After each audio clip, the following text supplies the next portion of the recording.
TikTok time to rock.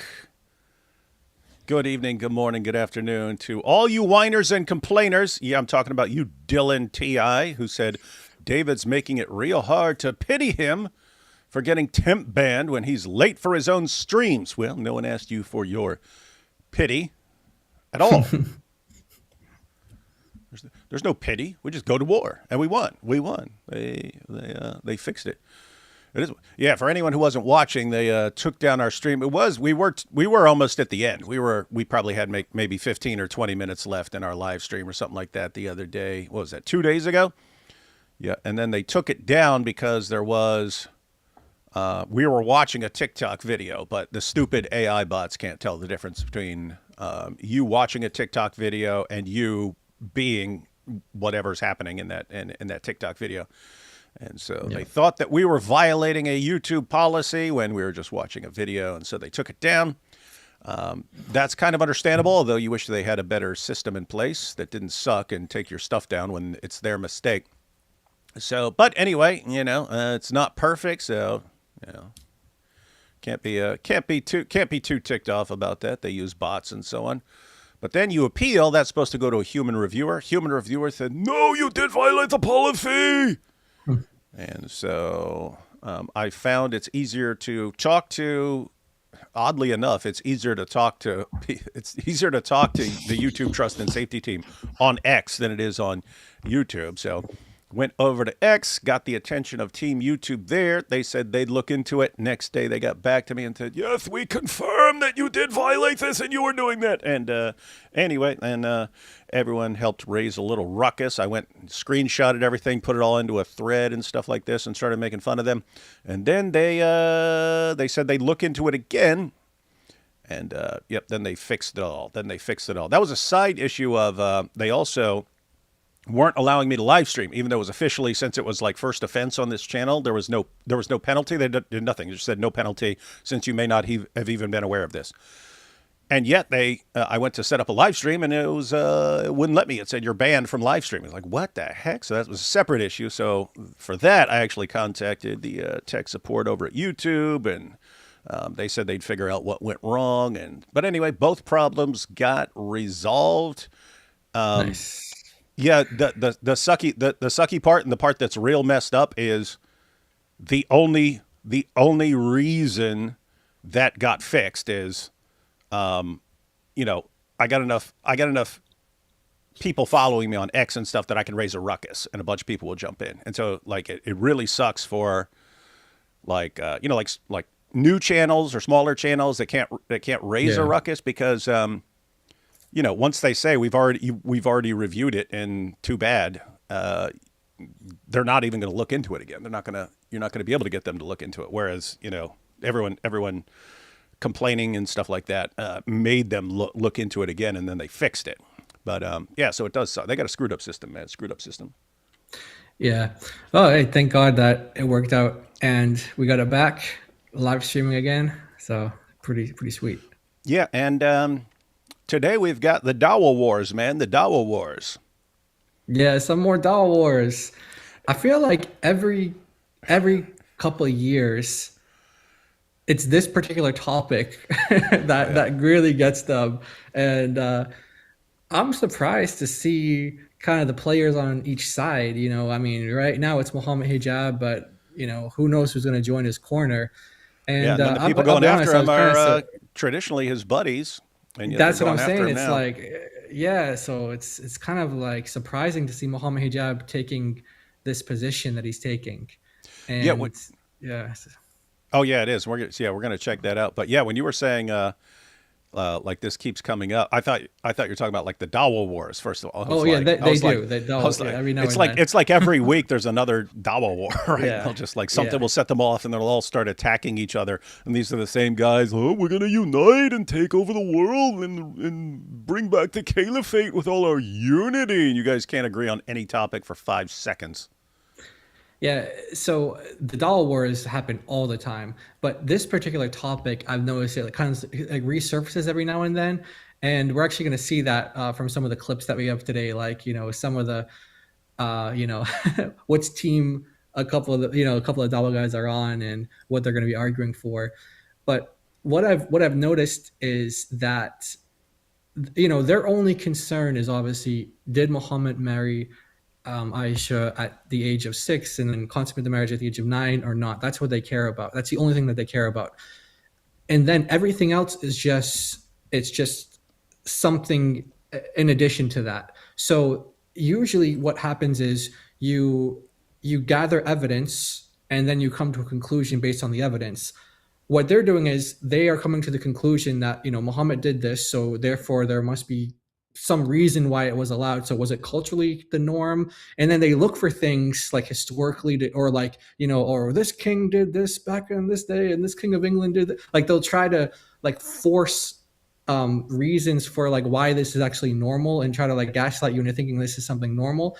And so they'll try to like they'll try to like fabricate evidence and come up with different arguments like isn't it the case? And we're going to see some of these arguments like contradicting each other today, because they'll be like saying things like children back then it didn't last as long because like children grew a lot faster back then, they matured a lot faster. It's actually the opposite. Mentally. It's the opposite. Yep. But that's one of the arguments that they use. But like what I'm saying is that they would never use that argument unless Muhammad did this. So they're trying to kind of like fabricate evidences and things like that to make it seem like it was normal. But really, the only question is, did Muhammad do this or not? And so if you say, actually, he didn't do that, like actually Aisha wasn't 9 years old when they consummated marriage, then you don't need to, waste your time with like, what were the norms of marriage in the 7th century, and like you don't have to talk about all these different things. Oh, don't you know in this state you can marry this age, or this person did this, and those are all distractions. Yeah, you don't need to be. If you can just say, well, Muhammad, and I haven't been reading all the back and forth. I've just seen it pop up and stuff, and that's why we're here. We're going to go ahead and look through the messages back and forth. But with hijab, I would guess, just based on knowing him, that he doesn't really take it seriously that she may have not been 9, but he wants to raise it because if it's a possibility that she wasn't, well, you don't need to defend it, right? Like you were saying, they have all these, well, look at this king, look at that, and all their responses are stupid. It's actually like seriously borderline hilarious when they're like, oh, but other ancient cultures and the Romans and the Jews and even the Christians, they allowed marriage to minors, and it's like, everyone set a minimum age of 12. So Muhammad wouldn't have met anyone's standards, right? He'd have been in trouble with any of these people, and they set 12 because that's usually post-pubescent. In Islam, the Quran, prepubescent, Aisha, prepubescent. So you're in it. Whatever you think, you're in a different category. In other words, that is not helping you.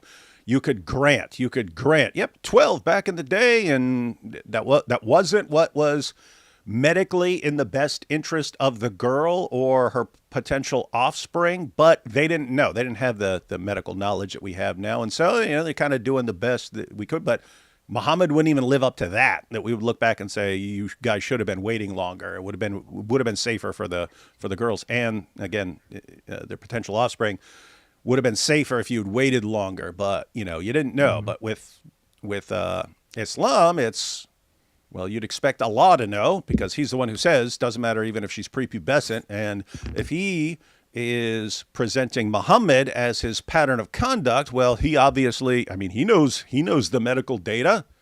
Allah knows the medical data. And so he's deliberately picking a guy who is setting a standard for doing serious harm to girls. That is, it's beyond what any of these other like ancient cultures that we're talking about did. Yeah. And so, if for hijab, he knows what happened. He knows what Muhammad did.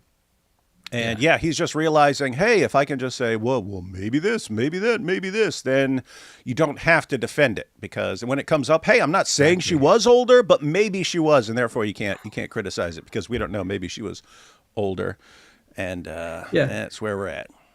Yeah, and so like I'm not trying to discourage people from looking into those things and getting like, good in those arguments. Like, okay, what were the marital norms at that day and age? And like, you can learn a little bit about like biology and what's healthiest and safest, and you can, that's good. But it's like, I feel okay. Like, I'll give you an example.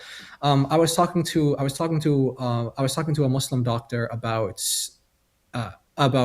camel urine being a treatment for some sort of disease, and the best he could come up with was, okay, I agree with you that there's no known cure that camel urine offers today, but that doesn't rule out the fact that there could have been like some phantom disease back then that we don't know about anything about today. That were like, he's like, you can't rule that out as a possibility. Like, it's possible that there was something. So I'm like, but you know how ridiculous that sounds, and there's absolutely no evidence for that whatsoever.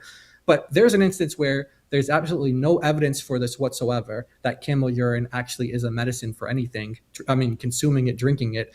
And and there's no evidence that Muslims can point to and use that and say like, hey, here's why Muhammad might have suggested camel urine here.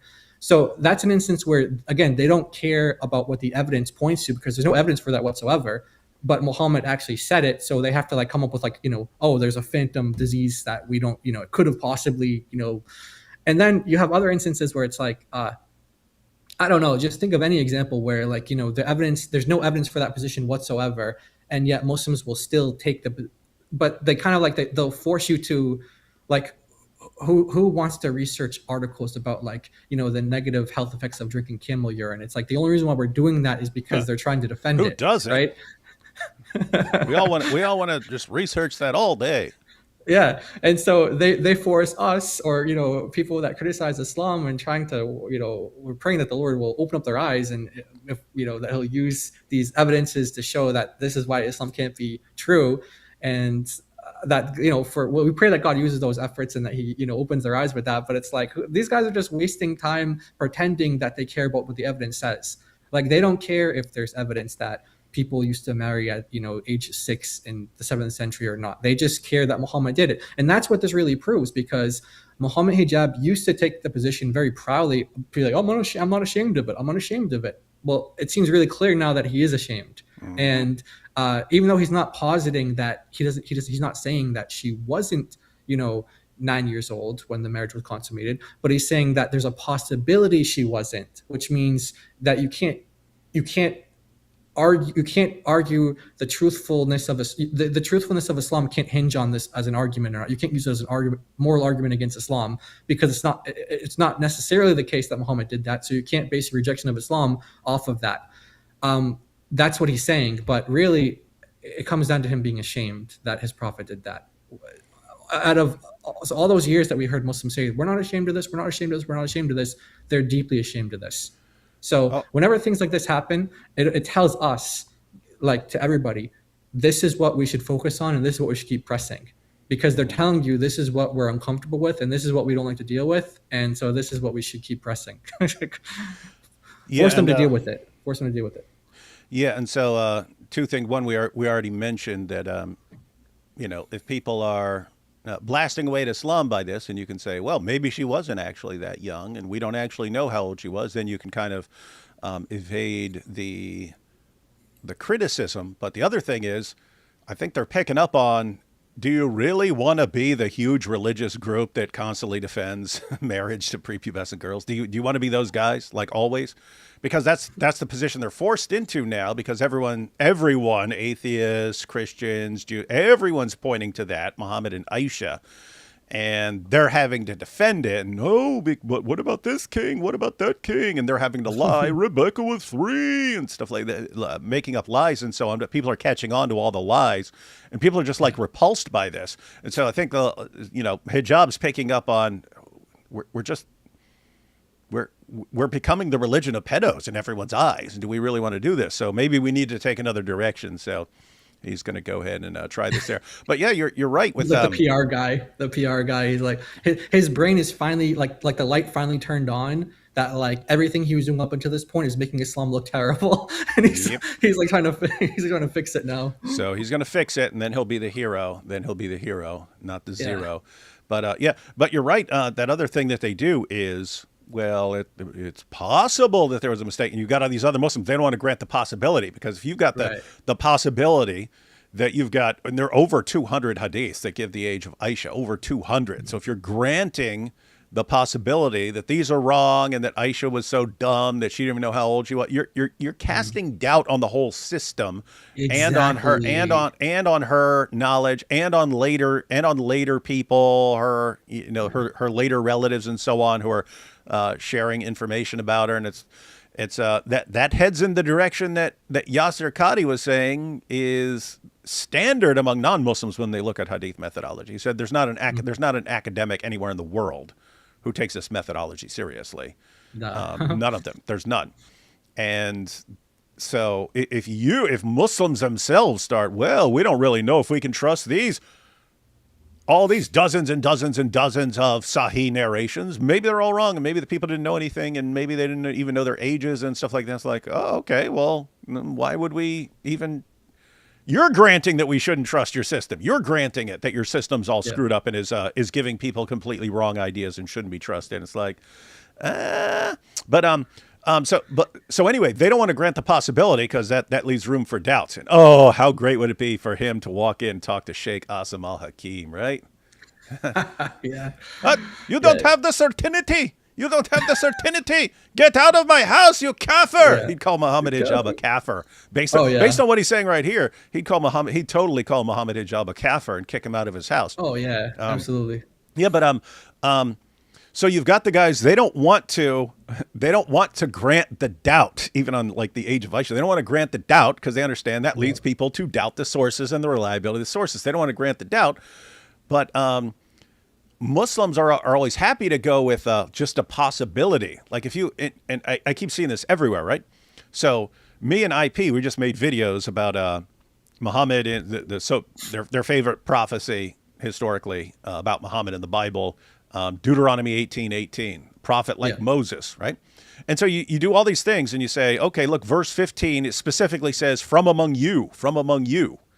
He's talking to the Israelites, and he says, from among you, and he says, from your brethren. They like to go with the from your brother and say, it's the Ishmaelites. The Ishmaelites are not, that's not, oh my goodness, that's stupid. Well, they're relatives, so they're brothers. Yeah, you can call other groups brothers in some sense. That's not what it means in the context of Deuteronomy. Whenever it's unqualified, from among your brethren, look there every single time it's talking about your fellow Israelites.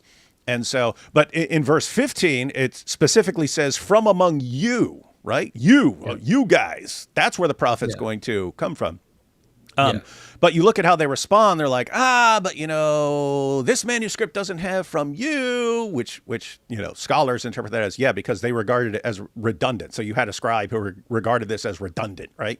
From you, from your brother. It means the exact same thing, right? But they'll go with, so maybe the original did not have that in it. And it's like, wait a minute, that's a minority position. It was a minority of people who would think that wasn't in there. Right. Mm-hmm. And so, but they'll say that possibility. And well, here's a scholar who says this. And if you combine it with this, and it's like this extreme minority position and this, well, it's possible to read it this way. And this, well, maybe it means that. And this will maybe, and you put it all together and it's like, this argument was meant for us. It was supposed to be a convincing argument to us. We're supposed to open our sources and find Muhammad in our sources. And it's not, well, you can do all kinds of gymnastics and maybe, possible, maybe. Weird German scholar said this. Another weird German scholar said that. This said this. And we found a manuscript that says this. And if you put it all together, well, it's possible. If you grant this like slim, tiny chance in every one of these, look, guys, we have to do mathematics. We have to do mathematics here at some point. I have to explain how probability works, right?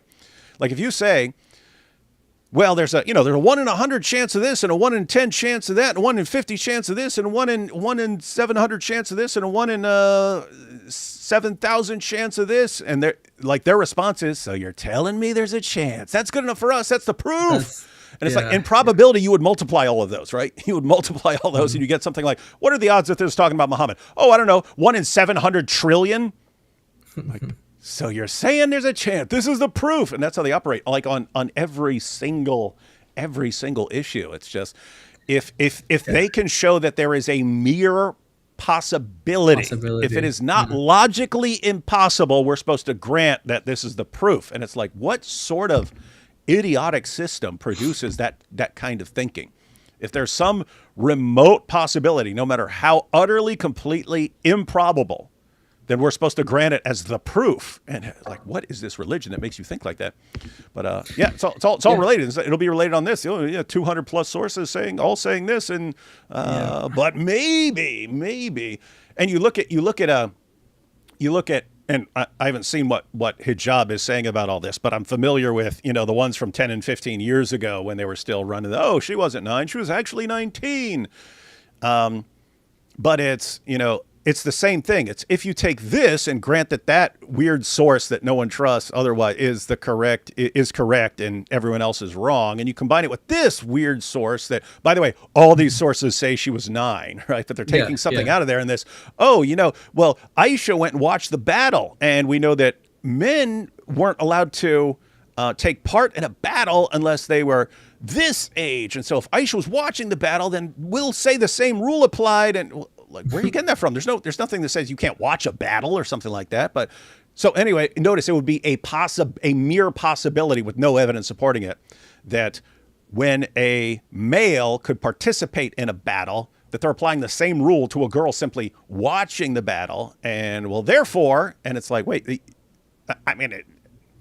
there's no evidence for that, and it seems stupid, but I can't say it's impossible. Ha ha! You see, and then they'll take all these slim possibilities, and then say, you see, we have no idea how old she was. It's like, that's not how it works, right? You guys have over 200 sources saying how old she was, and then you're like, well, maybe this, maybe that, maybe this, maybe that. The only serious response to the age of Aisha is just that the sources are complete made up garbage. That's it. And that's Joshua Little, which they pointed to when they found out an Oxford educated scholar was saying we don't know how old Aisha was. Now you had the revisionists all running with that. This Oxford guy, he said we don't know how old she was. Yeah, look at it. He says the entire system is complete garbage. Saying you can't know. He's saying these guys were making stuff up left and right. You can't believe anything, almost anything. You have to do some serious historical investigation to get anything reliable from these sources. And it's like, and I'll grant that. If you grant that, if you bite the bullet on that one and just say our sources are complete garbage and you can't trust them because Muslims were the biggest bunch of the Muslims who are doing history were the biggest bunch of liars the world has ever seen. I'll agree. Then we don't know how old Aisha was, but we don't know pretty much anything about Muhammad. And so don't tell me about your prophet anything based on those sources if they're that unreliable. Yeah, and then so you start thinking about like that, and they start trying to think deeper and deeper and deeper, and like, okay, well, wait a minute, what are these? Yeah, not in this sense.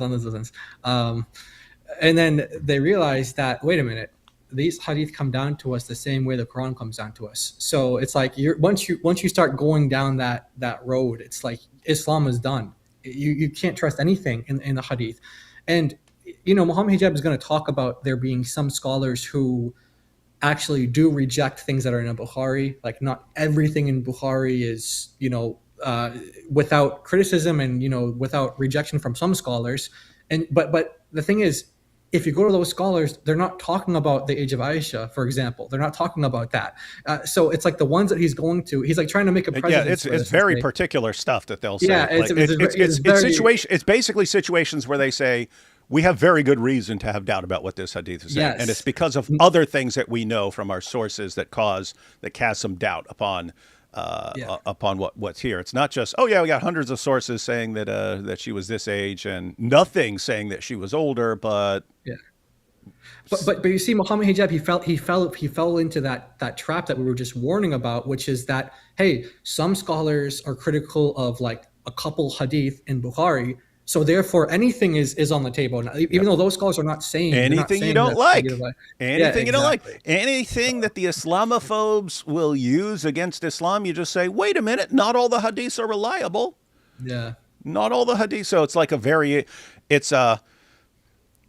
we used to talk about the weak hadith defense, and it was because if you brought up a hadith to a Muslim like 10 years ago, before people knew where to go on sunnah.com, you got the grades right there and stuff like that. Any criticism, you just, that's a weak hadith.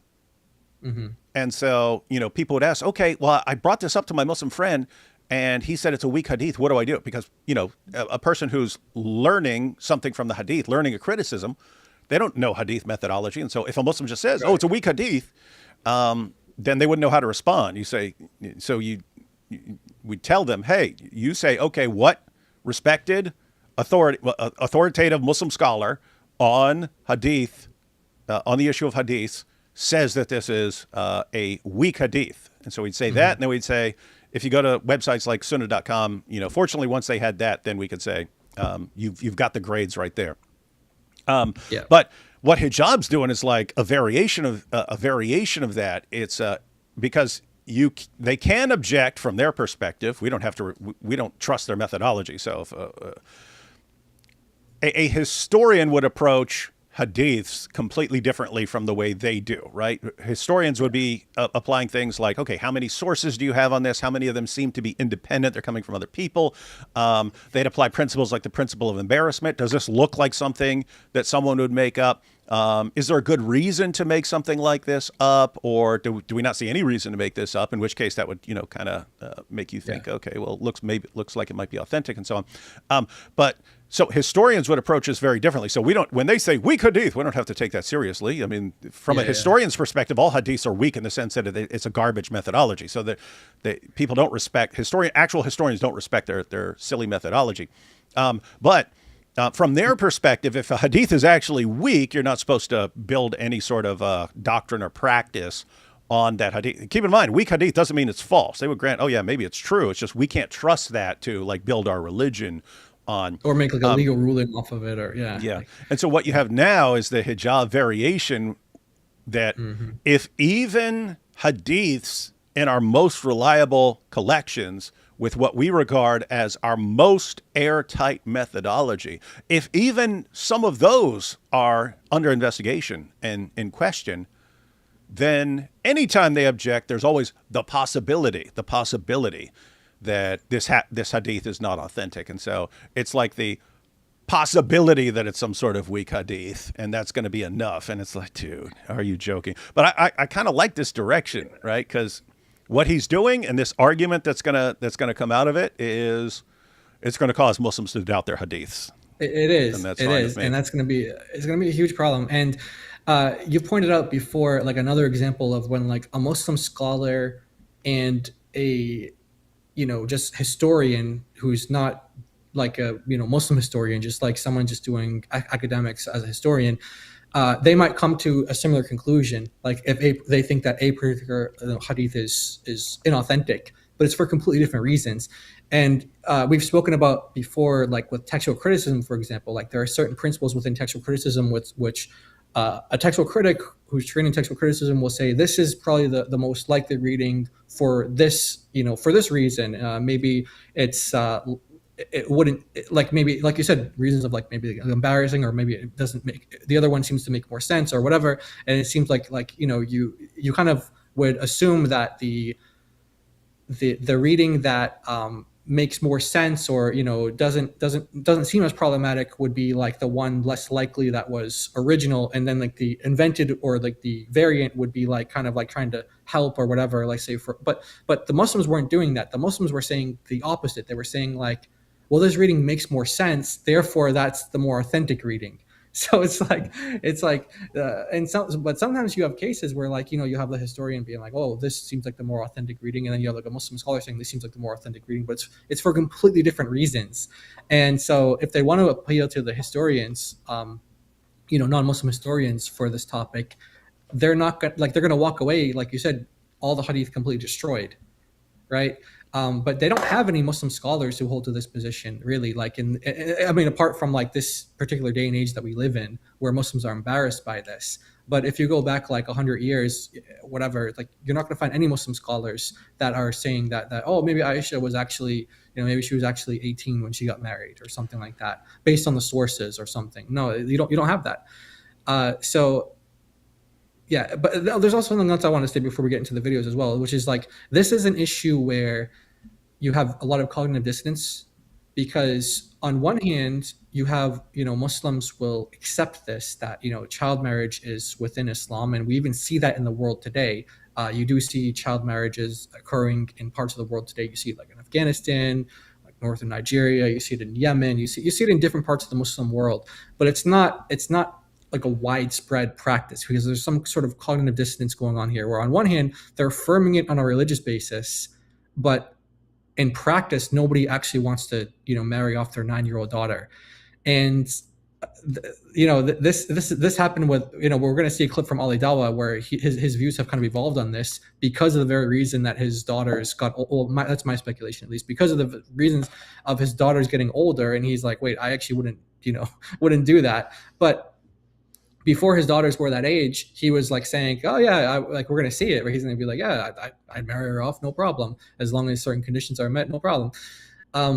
But Muslims are kind of like this as well when it comes to educating their daughters as well. For example, Daniel Haqiqatjou famously says, like, he doesn't want women to be educated, and then you have like the Taliban who agree with him on that women shouldn't be educated. But these same Muslims demand that when their wife is, let's say having female health problems, or let's say she's giving birth, she's pregnant, they want her to see a female doctor. Well, how is she going to see a female doctor unless you have females that are being educated? So here's the cognitive dissonance, where you have religiously, you don't want women to be educated, but in practice, well, I don't want a man touching my wife. I don't want a man, touch, like, and then she feels ashamed because a man touched her. And most women prefer, female doctors. And there's studies even in the Muslim world where it's like 8 out of 10, 9 out of 10 women prefer having a, we're talking about like for female health related issues, not just like going because you have a cough or something like that, but like, let's say you're giving birth or you're pregnant or something like that. You want to have females want a female doctor by and large. That's just statistically the fact. That's true in the Muslim world and just the general population as well. But here's the problem: Muslims don't want their women to be educated. So how are you going to have both of these things being true at the same time? How do you want it that your daughter, or your wife sees a female doctor, OBGYN or whatever, and yet at the same time you don't believe in females being educated? So it's like, we know we want this, but we can't because of religious reasons. And it's the same thing here. We know that Islam teaches child marriage, but we're not like, the average Muslim is never going to practice it. So there's like this cognitive thing happening where it's like they believe it religiously, but in practice they would never do it. So yeah. Oh wait, you're muted. Or am I muted? Oh, Yo, I was muted. You mentioned the Ali Dawah clip. Let's go ahead and check that out real quick. Let's check that out, yeah. Here we go. You asked me, would I allow my daughter to get married at 9? I'm saying the analogy is wrong, because our teachers the woman has to be sexually, mentally, and physically ready. That means... Notice he said, our teachers, not Muhammad. Yeah. Muhammad didn't say it, and Allah didn't say it. Yeah, your teachers may have said it, but yeah. That means if my daughter wants to menstruation, hold on, let me finish. If my daughter reached the age of menstruation at 9 years old, I would say you are ready. You are ready to get married. If my daughter reached the age of menstruation, what's amazing is, as repulsive as he's being right there, he's being better than his God and his prophet. His God and his prophet didn't say you have to wait for puberty, right? But he's at least waiting for puberty, right? That's not what Allah says. In fact, let's go with what Muhammad, because this is sort of the side issue, right? Here, this might want to call this the Muhammad hijab dilemma or something like that, right? Hijab points out that if you just go with the Quran, if you look just at the Quran, we'll see it. If you just go with the Quran, if you're Quran only, you would conclude that you could have sex with a 5-year-old. You would conclude that, right? Because that's what the Quran says. It just says before puberty, and it's fine. You can marry them, have sex with them, divorce them, all before the age of puberty. So there's no, you have to wait until this time and so on. And so his claim there was the Quran just isn't enough. You have to go to the Hadith, right? And then he wants to go with this harm principle, which is just a general claim that Muhammad says, don't harm people, which you can't use as some blanket statement because these guys like chopping people's heads off and stuff and going to war. So they obviously believe you can harm people. And they believe you could beat your wife and stuff. So it's not like some blanket, don't ever harm anyone. But he interprets it that, so don't harm, therefore you should wait until the girl is,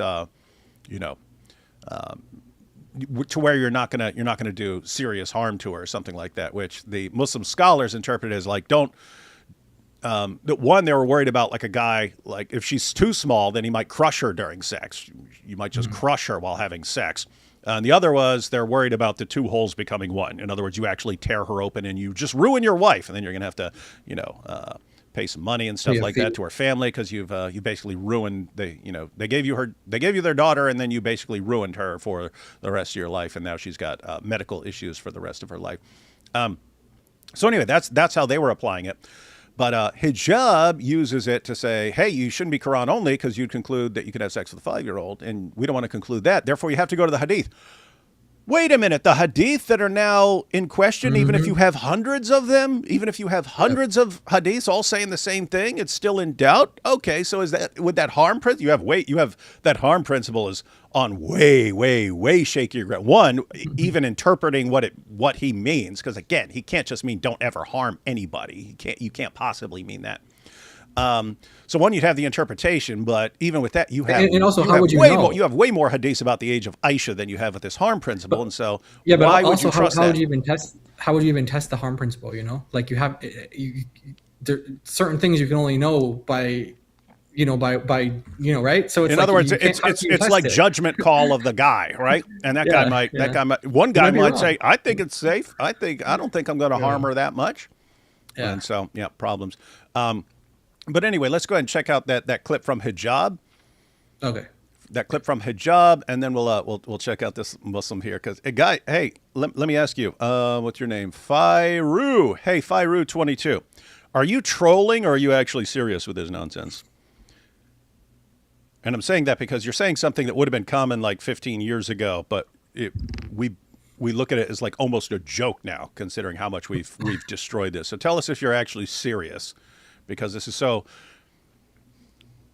We want you to know the truth. We want you to know how completely stupid and how you're proving our point. We were just talking about Muhammad in Deuteronomy 18:18, and so well maybe this and maybe that and maybe this and this is like this is even worse. This is even worse.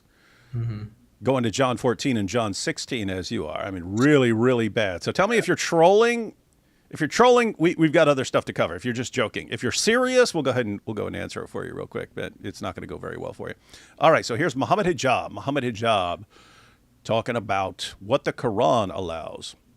If you look just at the Quran, you will get the indication that you can have sexual intercourse with a 5-year-old. The reason why it's haram to have sexual intercourse with a 5-year-old is not found in the Quran at all. True. If you just read the Quran, it is halal. It would be halal to have sexual intercourse with a 5-year-old. In Surah Al-Talaq, Like chapter 65, Oh yeah. verse 4, Allah subhanahu wa ta'ala tells us who you can divorce and who you cannot divorce. And then he says, وَاللَّائِ لَمْ يَحِدْنَ وَاللَّائِ لَمْ يَحِدْنَ, and the ones who had never been pubescent before. And by the way, this is very important, yeah? I want all Muslims to be aware of this. The reason why we don't have sexual intercourse with 5-year-olds and 6-year-olds and 7-year-olds or whatever is not because of puberty. Oh, Wait yeah, a check minute, this what out. did you say? What's that? Look, there's some young Muslim woman sitting right yeah. next to him. Yeah. When he says, look at their eyes, look at their faces, they become shocked at what he's about to say. Their faces say it all. Like they don't say anything verbally. Yeah, he's saying. But He's sitting there with these Muslim women, the hijabis here, and he's sitting there saying, according to the Quran, 5-year-old, that's fine. According to the Quran itself. Watch their faces. It's not because of puberty, because that verse in the Quran actually says lam yahid. They never had puberty before. You can't go around that. The Quran doesn't say anywhere in the Quran that the woman has to be pubescent. I dare you to find one verse in the Quran where it says you're not allowed to marry someone based on harm, or you're not allowed to have sexual intercourse based on harm, or you're not allowed to marry someone based on puberty. So if you're on Quran alone, you're allowed to have sexual intercourse with 5-year-olds. Get me one verse in the Quran which says the woman has to be pubescent. No, One verse. I want one verse in the Quran from the beginning of the book to the end of the book which says that she has to be progressive. I've just said that. So okay, so that makes it halal from your perspective. No, it doesn't. From your perspective, it's halal. You know, in the Quran it says, "Hurumat alaykum ummahatukum." It says you're not allowed to marry your mum. It says you're not allowed to marry your sister, your auntie. Where does it say you're not allowed to marry a prepubescent? I'm looking for one verse that you can say, you pinpoint it and say this is where it says prepubescent marriage or whatever is not allowed. So if you're Quran alone, you're steered towards pedophilia, and a severe type of pedophilia, a wife abuse, a severe type of wife abuse. You guys catch that? He said if you just go with the Quran, you're steered towards not just pedophilia, because that's the hadith as well, right? A severe type, because you're not talking about like 9 or 10 or something like that. You're talking about 4 and 5, which is exactly what Hakikachu says, right? Hakikachu, it doesn't matter if she's 4 or 5 or something like that. So anyway, but I mean, think about how messed up this is, guys. He's saying you can't just go to the Quran. You'd conclude this extremely messed up thing. Therefore, you have to go to the hadith. But now he's the one saying you can't even trust. It could be hundreds of hadiths. You may not be able to even trust those. Yeah. Okay, well, you're going to trust your little harm principle in your interpretation. So maybe you just go Quran. Maybe you just go with the Quran on that one. And that's, according to him, will steer you towards a severe type. So that's the awkward position they're in. I have to say, it is weird when you have like this guy like Fairu 22. Spamming until I call him and say, okay, is this serious? And then silence, and he's gone. Disappears. What is this? Why? Because it was really bad because he's posting John 14 and John 16 and so on, and he posted John 16. Let me pull it up real quick, but this is beyond dumb. Let's see. Oh yeah, he put 16:7 up here. If I don't go away, the advocate Muhammad will not. He puts Muhammad in parentheses. Muhammad will not come to you. Why didn't he quote the rest of the verse where Jesus says, "But if I go, I will send him to you." So this is someone that Jesus sends. Jesus will send the comforter, the advocate. If that's Muhammad, Muslims, tell me who sends Muhammad?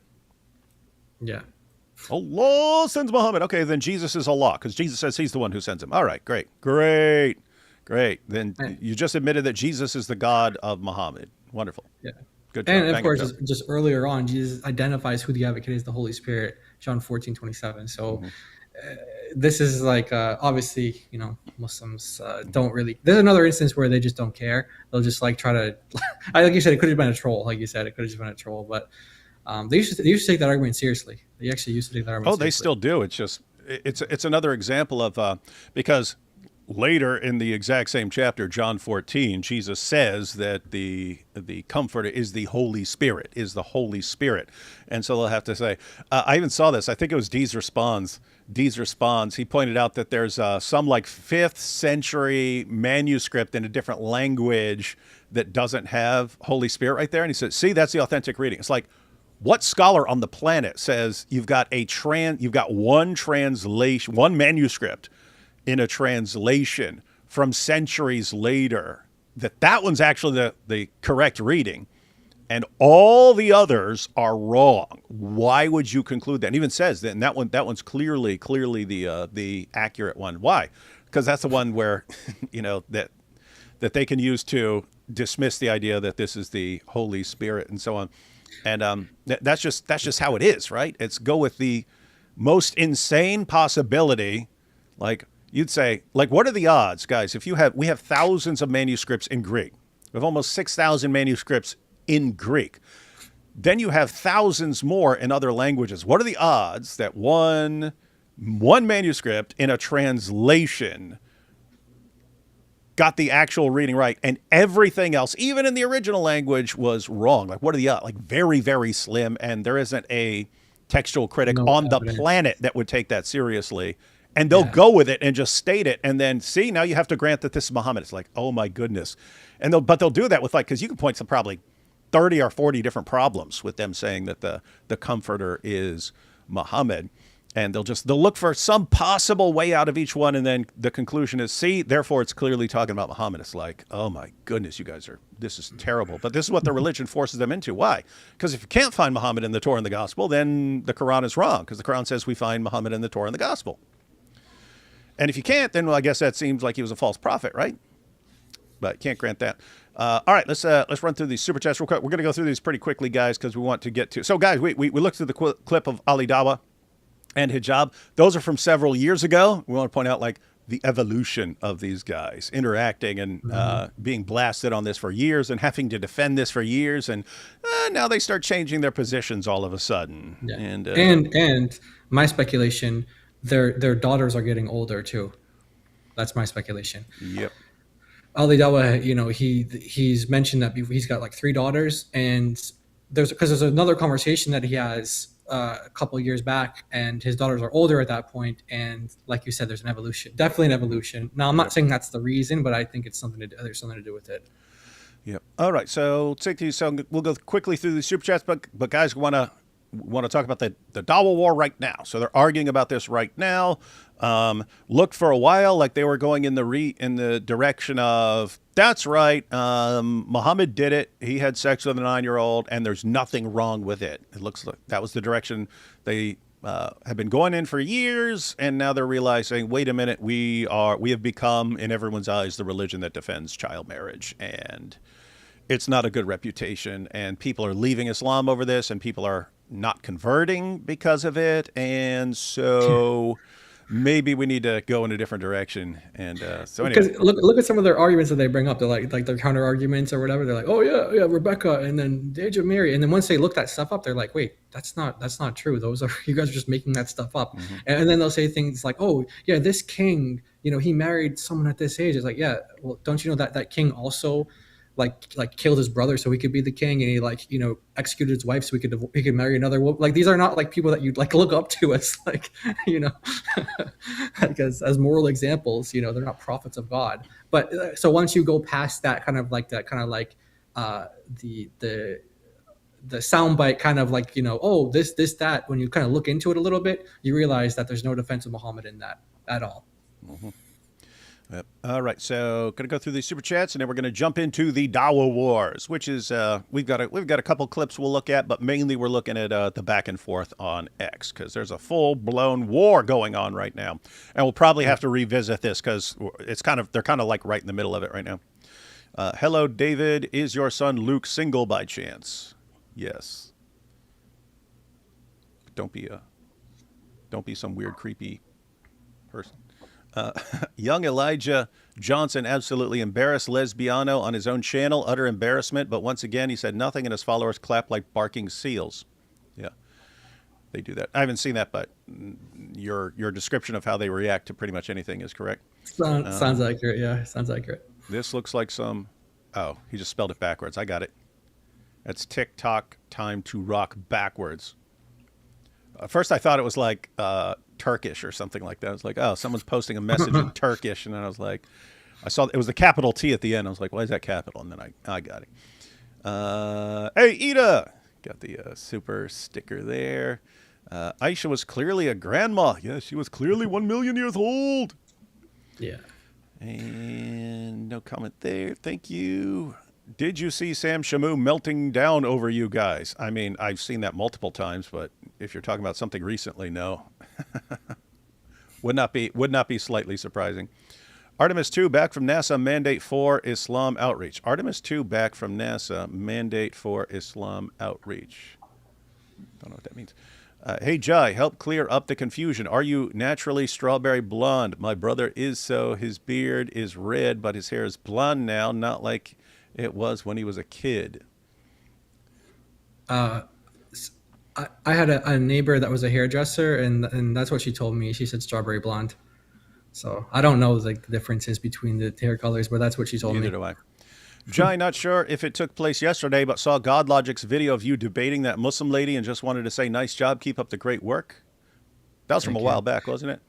Yeah, so basically Malik came out and was like, I'm going to get this girl to destroy you guys on the, qira'at and, whatever, preservation of Quran topics and whatever, and turns out someone's like, you probably don't remember this girl, but you actually debated her like a couple of years back.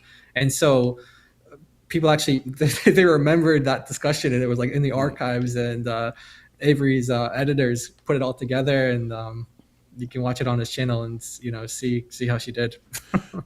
That was also weird because Malik has been the main one trying to boycott me all you want, man.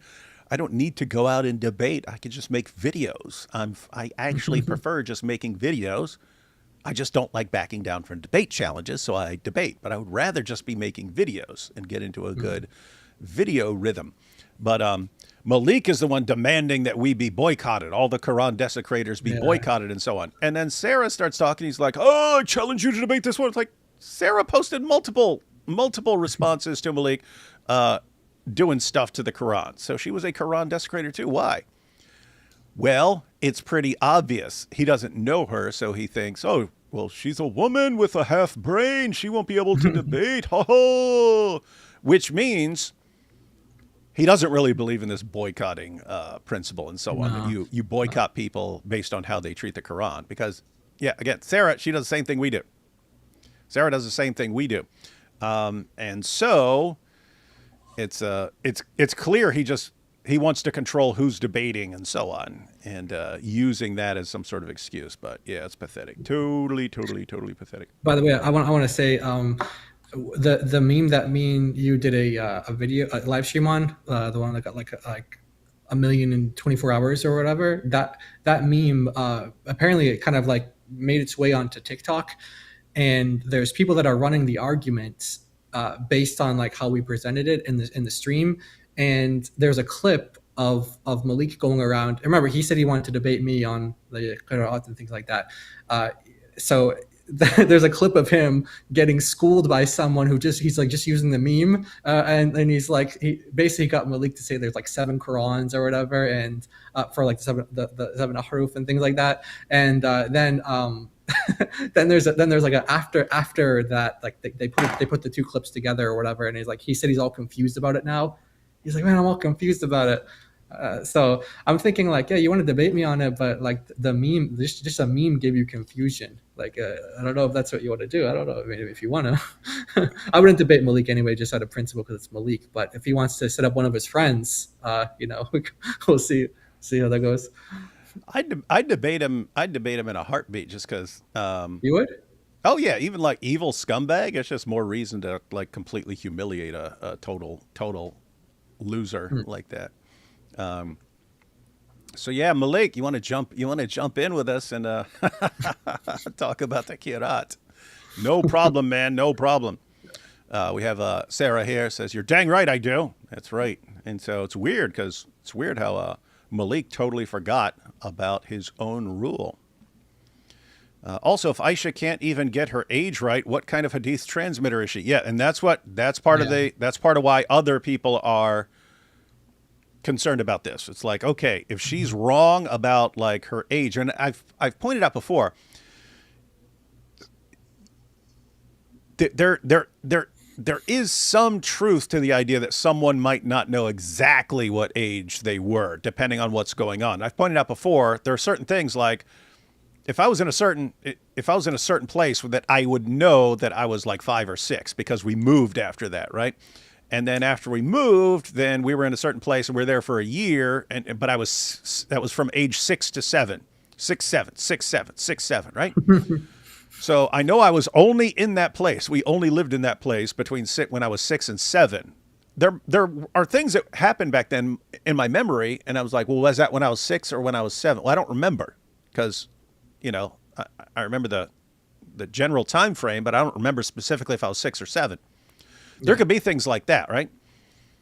So like if you wanted to vary, yeah. when you got married, maybe that'd be like more imprinted in your memory if it was like when you got married, like if you got married at 6, it's like.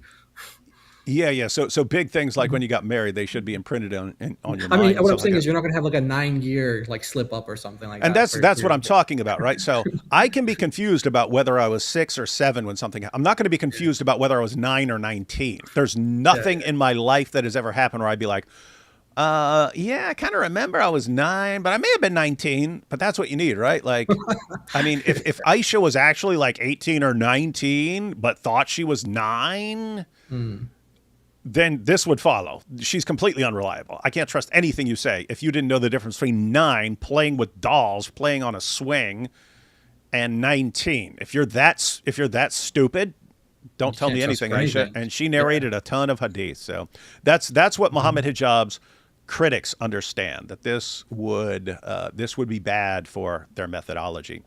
How do moderate Muslims react to Aisha's age and story? Well, in a variety of ways, but some defend it and say it was a different time, so they become moral relativists on this issue. Others, go this route and start denying the sources and saying So anyway, lots of routes, but lots of the responses are based on ignorance. So they'll, like at first, because guys, I was back there when we started popularizing this stuff, and if you go back 20 years, it was almost standard to say, no, she wasn't 9. If you brought it up, no, come on.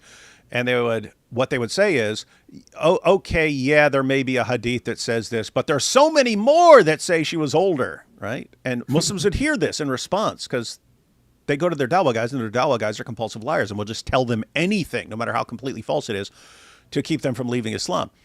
So, but then they would hear something from a DAWAH guy, and then they come back to whatever person is sharing this information with them, and they go, oh, yeah, but there are all these other hadiths and so on. So it took years of, okay, yeah, show me these hadiths. There's no other hadith. Yeah, and then they would say, oh, it's all just one hadith. It's not one hadith. There's hundreds of hadiths that say she was 9. Where are these other hadiths?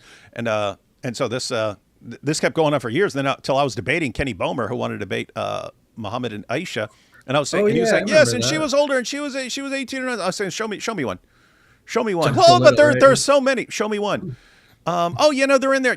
Show me one. And I'm turning to the audience going, guys, if he's saying there's these hadiths that say she was older, is it unreasonable for me to say just one? Show me one that says she was 18 or 9? Can you show me? Is that too much to ask? But that's the situation we're in. I'm sure you heard this one, but there's also like the one where they said that in Arabic they sometimes emit like the first digit. So it wasn't. Yeah. So there's that. Yeah.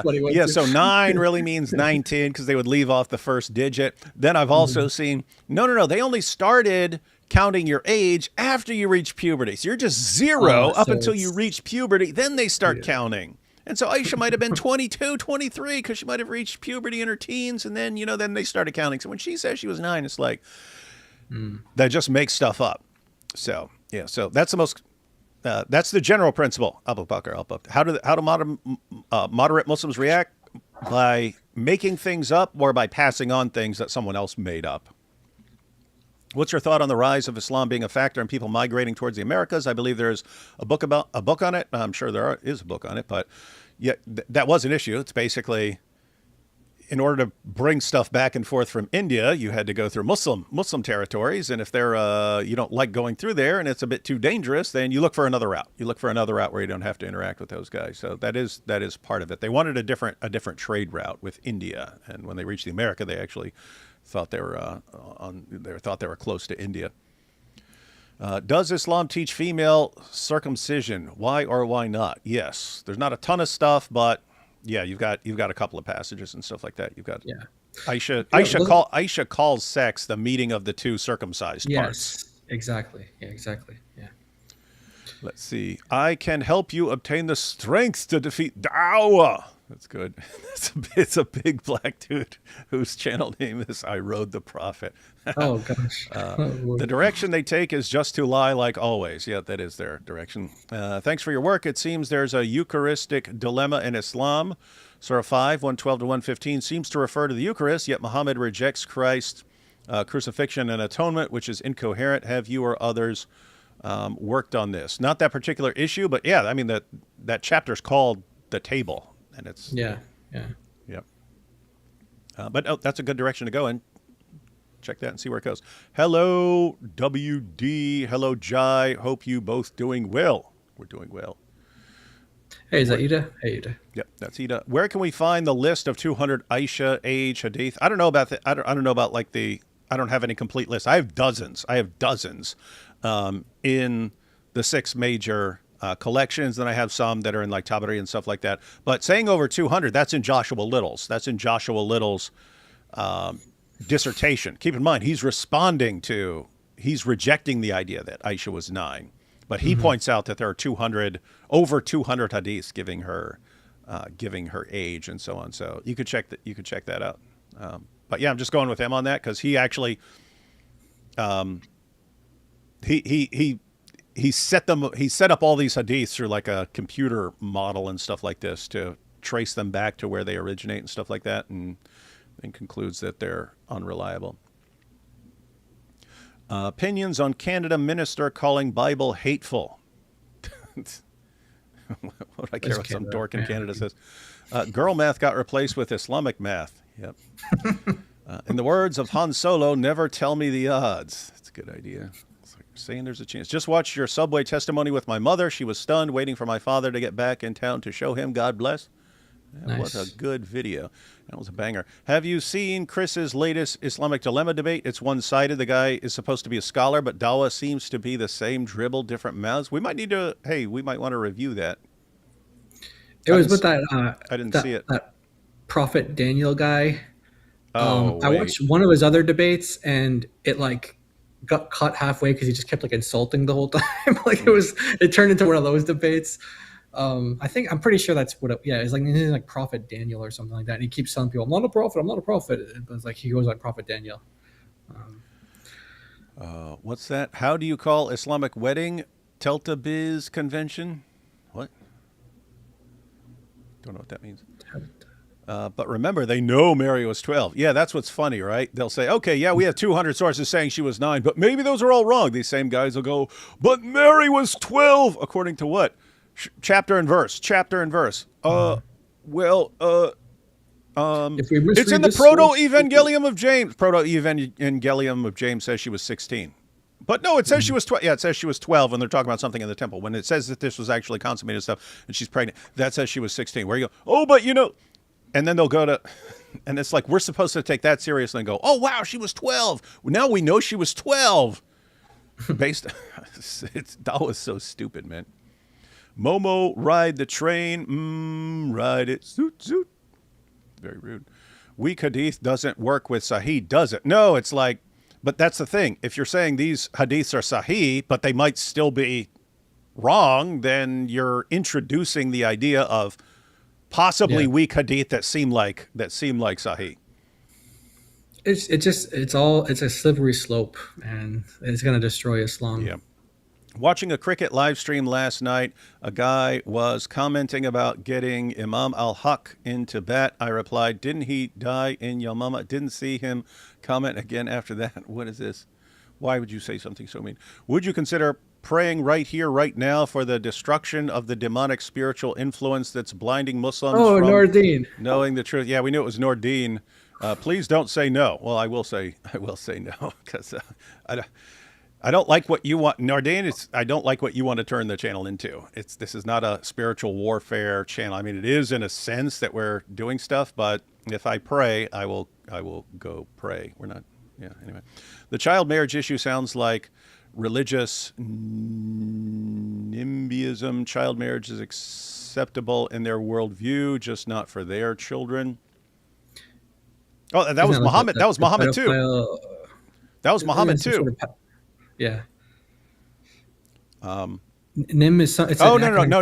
That's not in my backyard. Not in my backyard. Sorry. I thought you don't want to say backyard, and you don't want to say backyard if you're talking about Muhammad, because that would have zut connotations and so on. But it's okay for someone else, but not my daughter. But that's how Muhammad was, right? So he marries Aisha at 6, but then later, when some of his companions want to marry his daughter, no, she's too young. Yeah.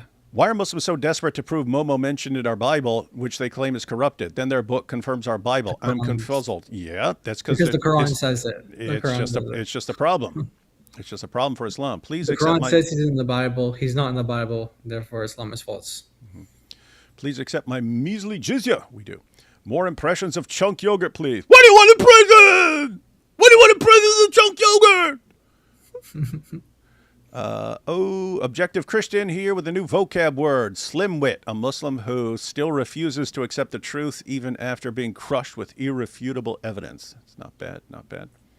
Quran 43, 61 to 63 basically is Jesus commanding Muslims to follow and obey him. Why don't you use these verses to convict Muslims? Hey, whenever people say that, I'm thinking like, there's so much to go and to attack Why aren't Islam you with. using It's it? We like, have thousands of yeah, things we can use, guys. Thousands.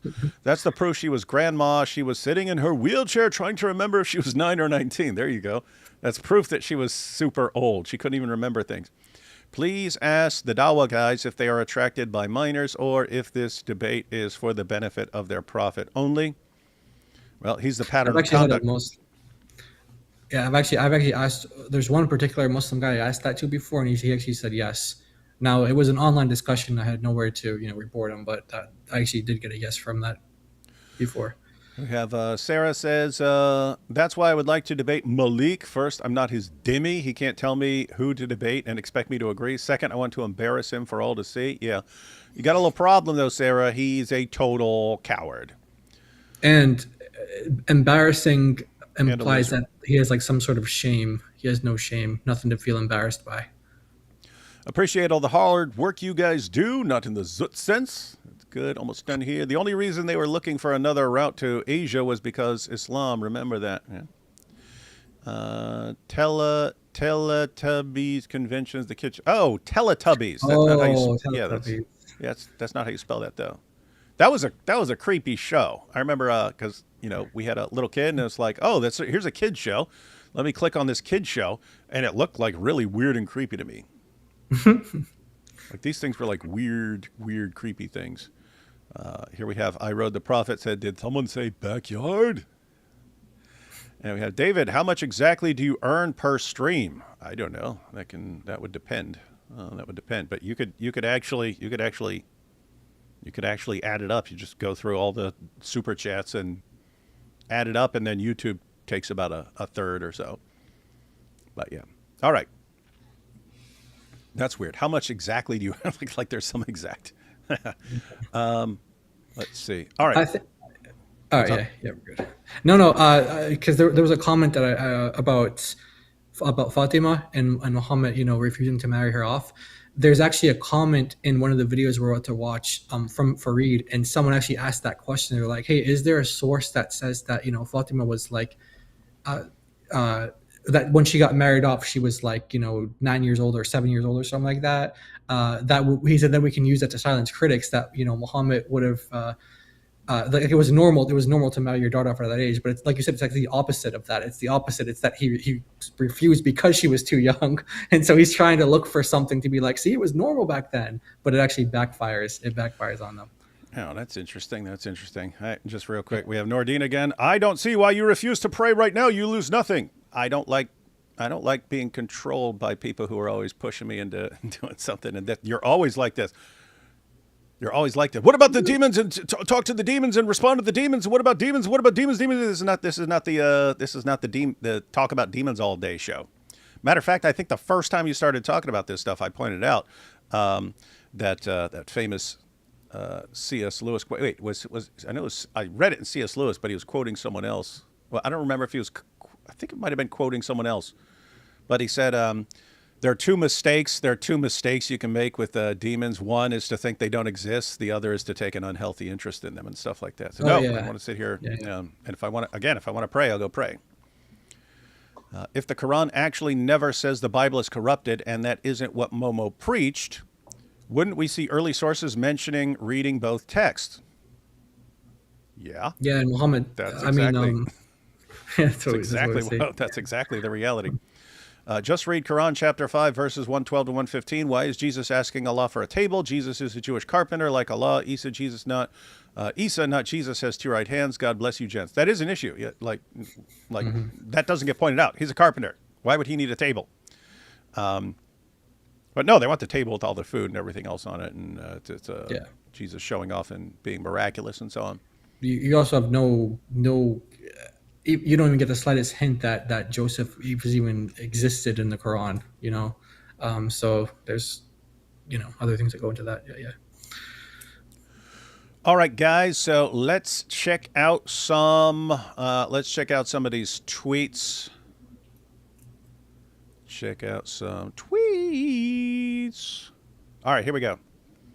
So I think, and it was just before the show, before we started, I just went to Hijab's page and I tried to figure out where this was starting, but I don't know if this is actually where it was starting. But Yeah, that is where it started. Yeah, going through Muhammad Hijab's page, this is where it started.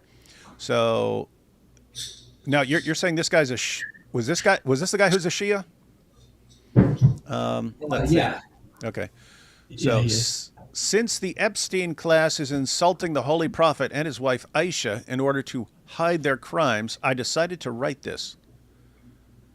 Historians list Aisha among the first 24 people to convert to Islam, which would have required her to be at least several years old at the start of the Prophet's mission. The overwhelming consensus among Shia scholars is that she was 18 to 19 when she married.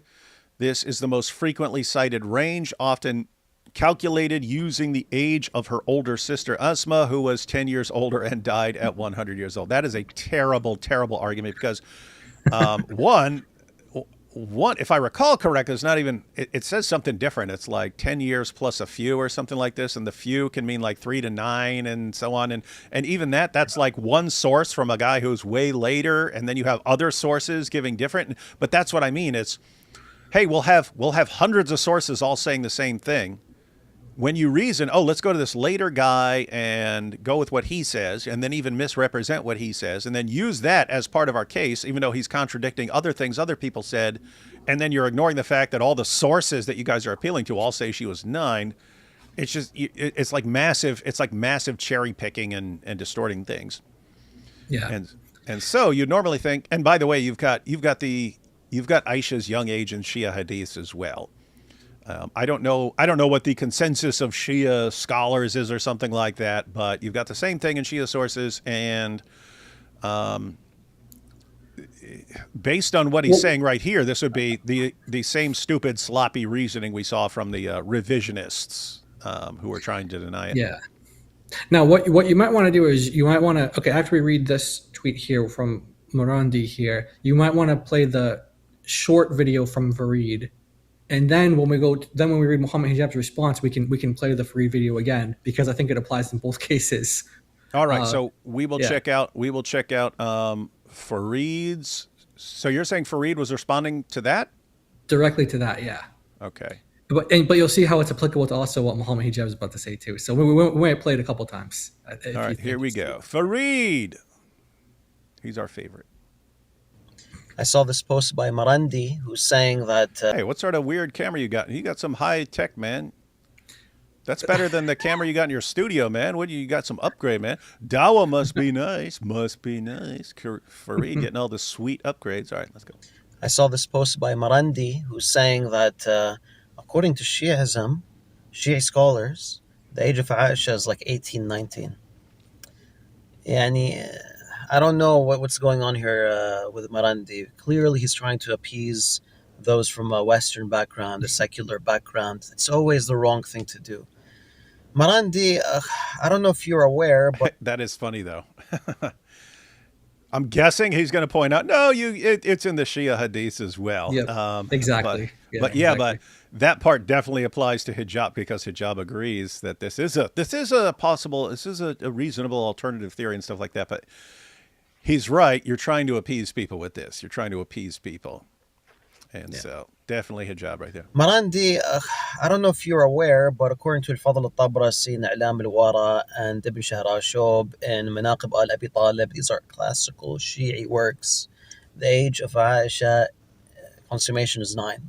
Same with Sunnis.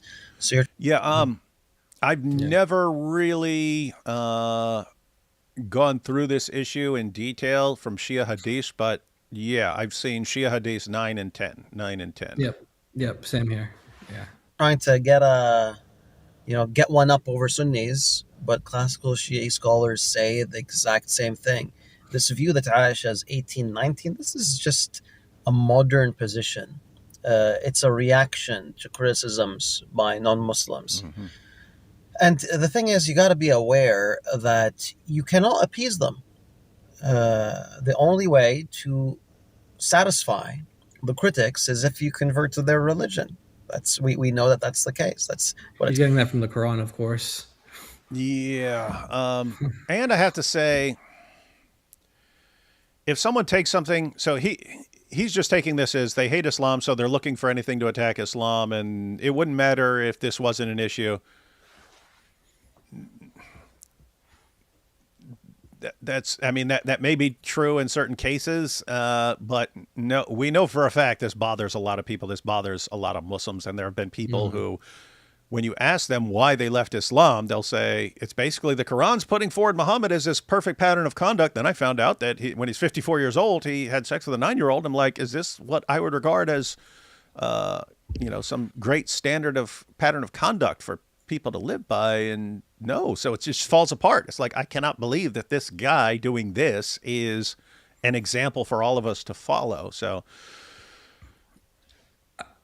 I want to say as well, like, I think it's interesting that he said the Marandi guy who did this original post, he's doing it in response to people like you, who every time Muslims are talking about the Epstein files, you're like, oh, you mean like this guy? And like, you're posting the hadith with Muhammad's picture and stuff like that. So those have added up to the point where Muslims are like so ticked off, where they're like, hey, he's not like Epstein, okay? She could have been 19, she could have been 18. So it's kind of funny. So that means that they see those comments. They see those comments about, whenever there's an Epstein thing and then there's a Christian in there, he's like, hey, wait a minute. You guys are condemning this. Good for you. You should be condemning it. But also look at this guy. This is Muhammad here and look what he did. It was like the weirdest thing. Like the files came out and then they're like, you see, look, Islam condemns this. And they made it so easy. Like, wait, what? You condemn this? Islam condemns this? Okay, here's your prophet. And here's what the Quran says. And here's this and here's that. And so they're in a quandary now. They've all just declared that that's horrible and evil, and yet their prophet did it. And so, well, maybe she was way older. Good luck with that, guys. All right, back to Fareed here. It says in the Quran. And here's the thing. Even if you gave them... Yeah, what was that about the Quran? I think he was saying, because you said he's getting that from the Quran. I think that's what it was. Oh. That claim that it doesn't matter. It doesn't matter. They're just going to attack Islam anyway. Because the only thing they'll be satisfied with is you leaving Islam. Oh, yeah. Critics is if you convert to their religion. We know that that's the case. That's what it says in the Quran. And here's the thing. Even if you by the way, it's not true, by the way. That's not true, by the way. You can use like the Jews as an example of that, where they have this concept of being like a righteous Gentile, right? And it's possible that someone could live the life of a Muslim and they follow the laws of Noah, the 7 laws of Noah, and I mean, I'm not saying they're right. I don't believe that they're right, but they think that they can go to heaven because they're following the law. So it's not the case that you need to like join. Like Jews believe that you need to become a Jew to go to heaven or something like that. Now, again, we're Christians. We don't believe that, but the Quran's wrong when it says that about Jews. It's not the case. Yeah, and it's just a really stupid oversimplification. Like, yeah, I would like every Muslim on the planet to leave Islam and become Christians. I seriously don't think that's going to happen, but I would have really liked it if Islam didn't teach that you could have sex with little girls, because it's just been terrible for little girls for a long time. So I would rather Islam didn't teach that. If there was actually any real case that Islam didn't teach that, guess what? I would rather have an Islam that doesn't teach that, because then you could tell Muslims, guys, you got it all wrong. You're not allowed to do this. You're not allowed to do this. Don't ever do it. I know you heard for a long time that it was okay to do that, but actually we figured it out thanks to Muhammad Hijab and this Shia guy. She was older, and so don't do it. Do not do that. We'd much rather have that. And so Fareed's just, this is, you saw it. Well, this is what the Quran says, so it doesn't matter. Oh, okay, great. Well, for Aisha, that they would be satisfied with. What they're not going to bring up that the Prophet, peace be upon him, was married to multiple women. Just last year, they came up with, we would bring that up, but specifically on the issue of like hypocrisy, right? So he has his revelation, you can have up to 4 wives, and then he gets 9 or 11 or whatever. Why? Well, Surah 3350, Allah says, oh yeah, but you, Muhammad, you can have more. Everyone else gets 4, you get more. Okay, when the guy receiving the revelations is like that, where here's the rules for all you guys, but, Allah wants me to have way more sexual partners than the rest of you guys. It's kind of the sign of a cult leader, right? So, Yep. that's Rules for thee, not for me. yeah, that's the situation with that. So we would point that out. But I have to say, I wouldn't even just the idea of polygamy isn't. Now there are problems with polygamy and so on, but that wouldn't. I'm way more concerned about that. As far as someone being an obvious hypocrite. So yeah, the children. If it wasn't children, it's just polygamy. Okay, I'd still have some issue with that. It would not be that would not be anything remotely resembling a main criticism. The hypocrisy. Yeah, you guys get 4, I get more. Yeah, that would be an issue. So, yeah, Fareed, you're making a great point. Even if you took away Muhammad and Aisha, we have way more things to bring up. You're right on the money there. Your prophet, we have endless material against him. So you are correct in that, hey, you guys don't have to appease the non-Muslims on this issue, because even if you did, they're not going to be completely appeased, because we've got tons and tons of other stuff we can go after Muhammad because he was such a screwed up, depraved weirdo. That's correct. You're right. Just last year, they took a report that spoke about the Prophet, peace be upon him, being approached by multiple people, and they twisted it to make it seem like some sort of sexual interaction. Is he talking about Muhammad and the night of Al-Zut?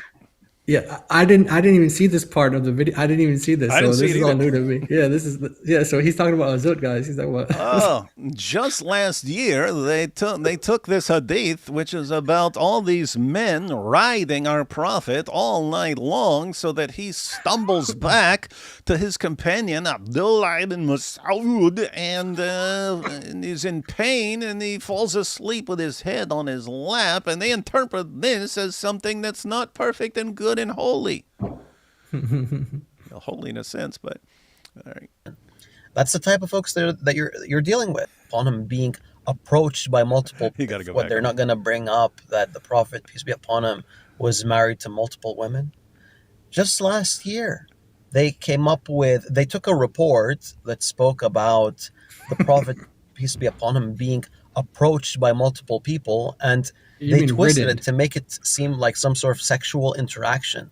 That's the type of folks that you're dealing with. And they twisted it the way the men of Al-Zut twisted Muhammad up like a pretzel that night. Hey, Fareed, if you ever want to explain that hadith for us, join us live, and we'll go through the sources, and you give us your silly mistranslations and stuff, and we'll go through the lexicons and so on, and we'll see. Maybe you can answer it, man. Maybe you can answer it. Yeah. They approached him. So ridden now means approach. Yeah.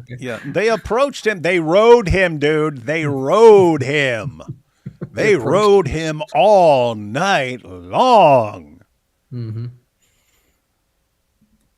They are going to turn everything into a sexual matter in order to attack the Prophet, peace be upon him. So never appease critics of Islam. Then just admit he got zooted, man. Don't appease us. They rode your prophet all night long. You know what that says. Come on, man. Don't appease us. Okay. No, our prophet, he got banged by 30 men of Al-Zut, and we're not ashamed. Don't appease them and deny it. That's good principle, man. Don't deny it. The Prophet, peace be upon him. So never appease critics of Islam. Stick to the historical reports. Be proud of your religion. Be proud of Al-Zut. Be proud of Muhammad on the night of Al-Zut. He took one for the team, and he got the strength of 30 men directly injected into him. Be proud of your prophet for doing that for everyone. Isn't that weird? Be proud of your prophet for sucking on little boys' tongues. Be proud of your prophet for having sex with young girls. Be proud of your prophet for taking the wife of his own adopted son. Be proud of your prophet for torturing a man and killing him to find out where money was hidden, and then taking this guy's wife after you just killed her husband back to your tent. Be proud of all this.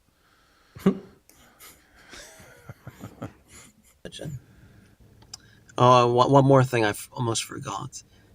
According to Shi'i books, Shi'i hadiths, Fatima, may Allah be pleased with her, was 9 years old when she got married to Ali. Radiallahu anha. Huh. I did not know that. Thank you for that, Fareed. That's Hey, why in the for- comments, someone was like, "Hey, are there any Sunni hadiths that agree with that, so we can use it against the critics of Islam and to try to prove that this was like a normal thing?" And he's like, "Nope, there's no." Yeah, it says she was too.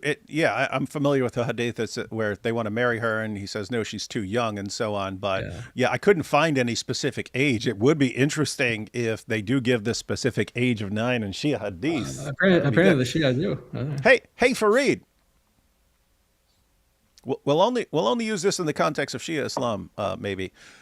But send us a link to the source, man. And I know, Fareed, you're thinking, no, I don't want to help you. I understand, man. That's why we make deals. You send me that source, unless someone else sends it to me first. You send me the source, and I'll let you make one reasonable request. I'll give you a golden ticket, man. I'll give you a golden ticket. You can make one reasonable request, and if it's a reasonable request, something I can do, I'll do it, man. See? Send me the source, man.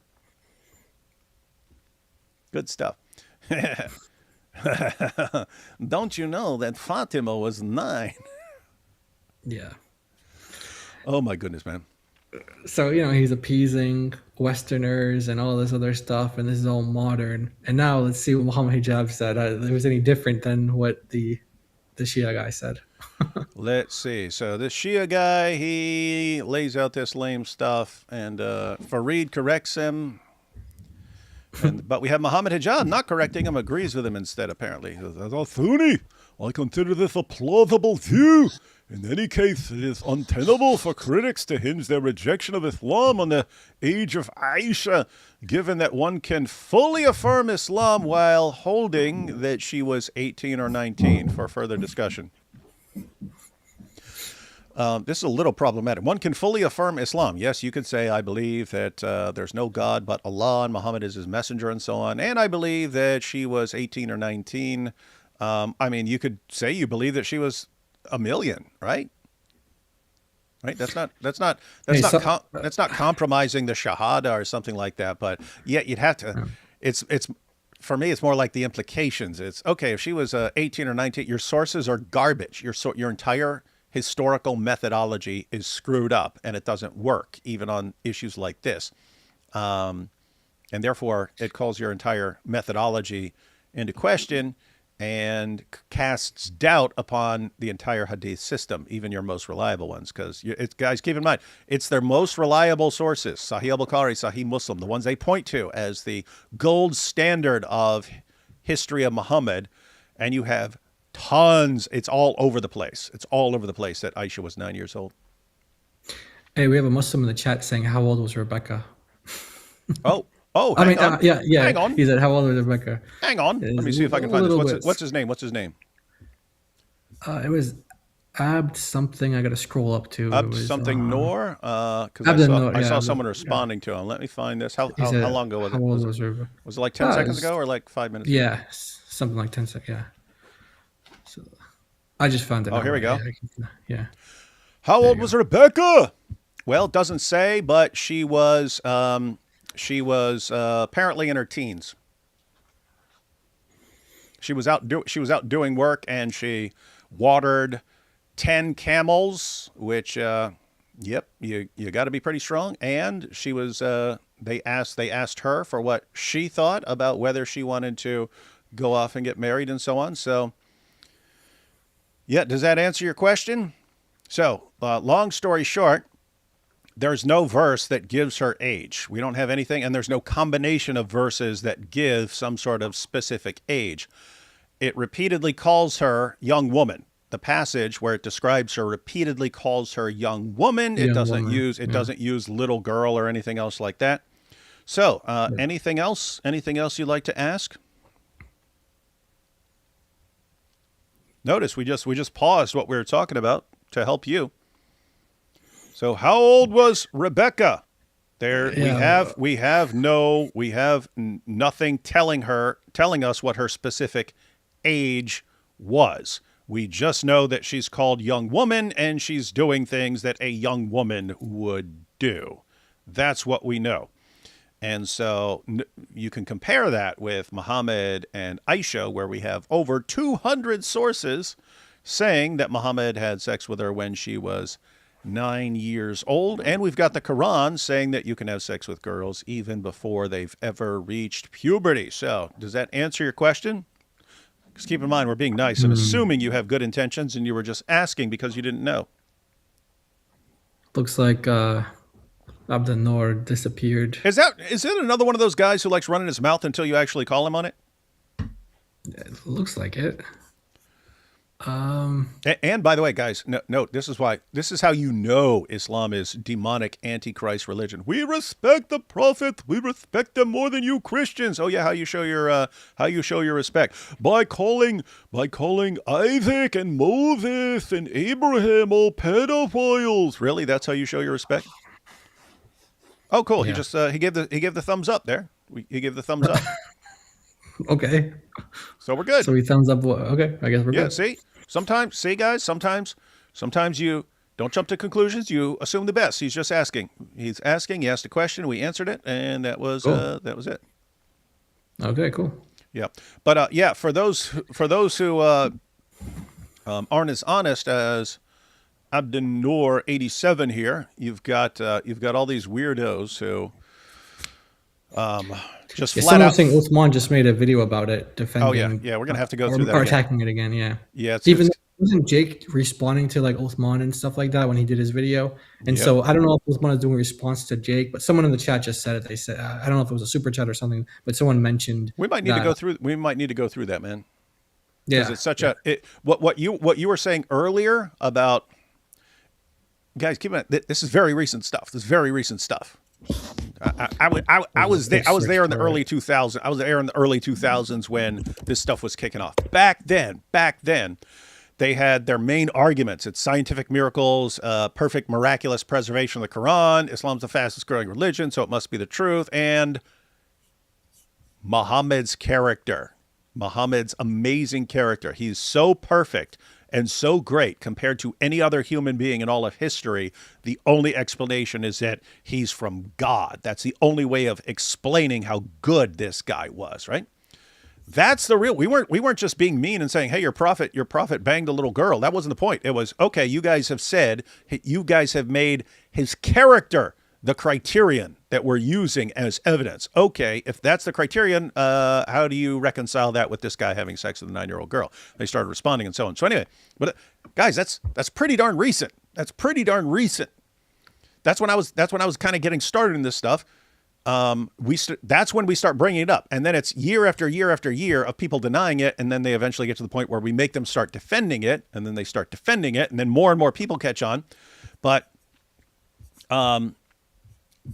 yeah, so you have, that's the situation.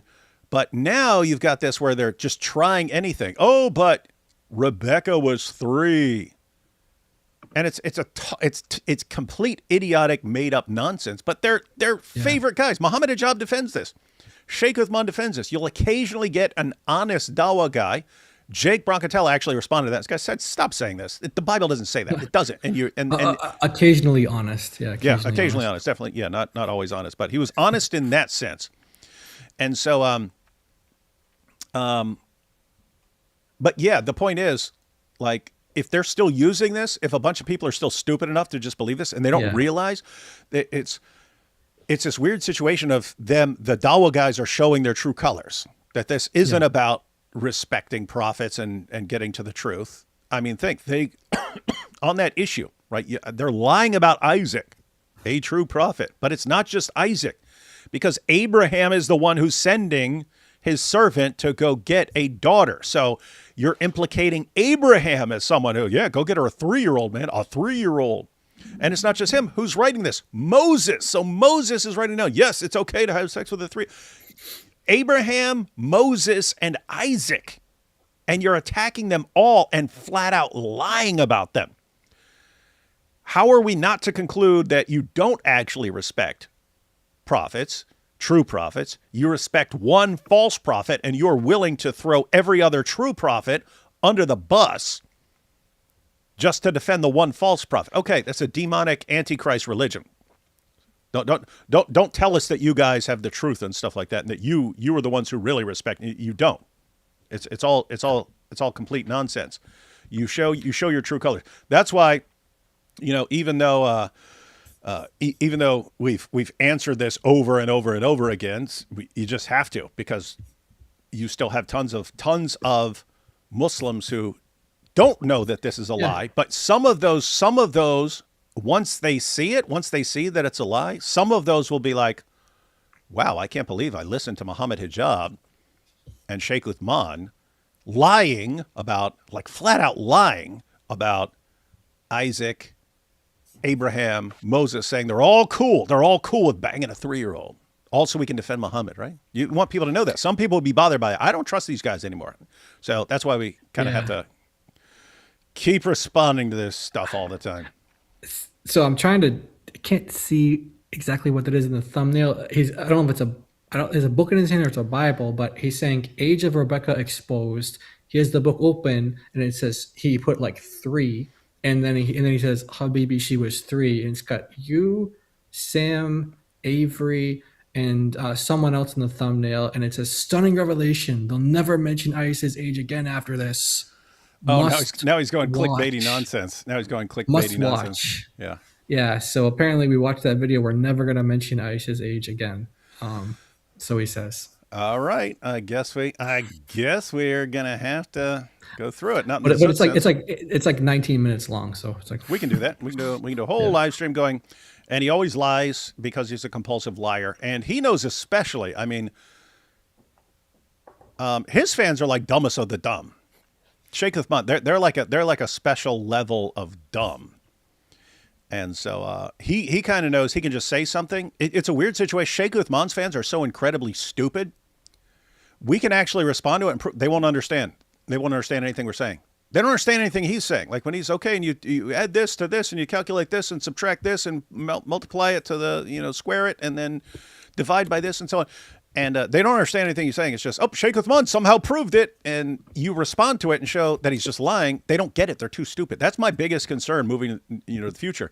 You've got all these guys who are the product of 40 generations of first cousin marriage, and their IQs are so low, they cannot understand evidence or a refutation or anything else. What is this? Saying Rebecca was in her teens isn't a fact either. No one knows her age. She's called young woman. Yeah. And she's doing the work that I would be absolutely shocked that a child could do. I couldn't believe it. if you were saying, it doesn't have to be 3. I wouldn't trust like my 7-year-old boy to do this stuff. So yeah, it says young woman. That's what it says. So you're kind of giving the benefit of the doubt and assuming like 9, but I mean she could have been 20 and been a young woman. So anyway, point is you have no indication, zero, that she was 3 or prepubescent or anything else like that, and therefore, you can't build an argument on. Well, based on all the actual details, she sounds like a young woman. But maybe she was a little girl who was called a young woman and sounds like a young woman and was doing all this. That's a stupid way of arguing. So compare that with Muhammad and Aisha were arguing based on what the sources clearly and repeatedly and consistently say.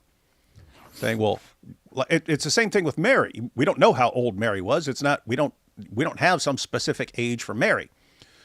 You can't build an argument on, maybe she was 30. I mean, how would we know, right? Anyway. All right. So, should we check out some more responses from Hijab here? Oh yeah, Hijab. Yeah, that's a good one.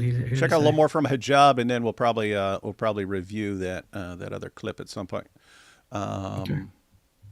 All right. So this was the next one, I think, after that. So I'm guessing some people flipped out that he said it. Yeah. Someone said, they said, this is the authentic view, and then they gave the hadith, And he's like, of course, is the well-known view. Or, Oh, yeah, there we yeah, go. they're right here. Yeah. Okay, so let's see here. Someone's like the Okay, authentic, so the Zayd- authentic view. So hijab. Oh, look at this. By the way, look at his video. Age of Yeah. Aisha. KO counter argument. Maybe she was older. Powerful. That's my KO counter argument. What a dork. And then Zayd Khalil says, the authentic view. It was narrated from Aisha, sitting on the side.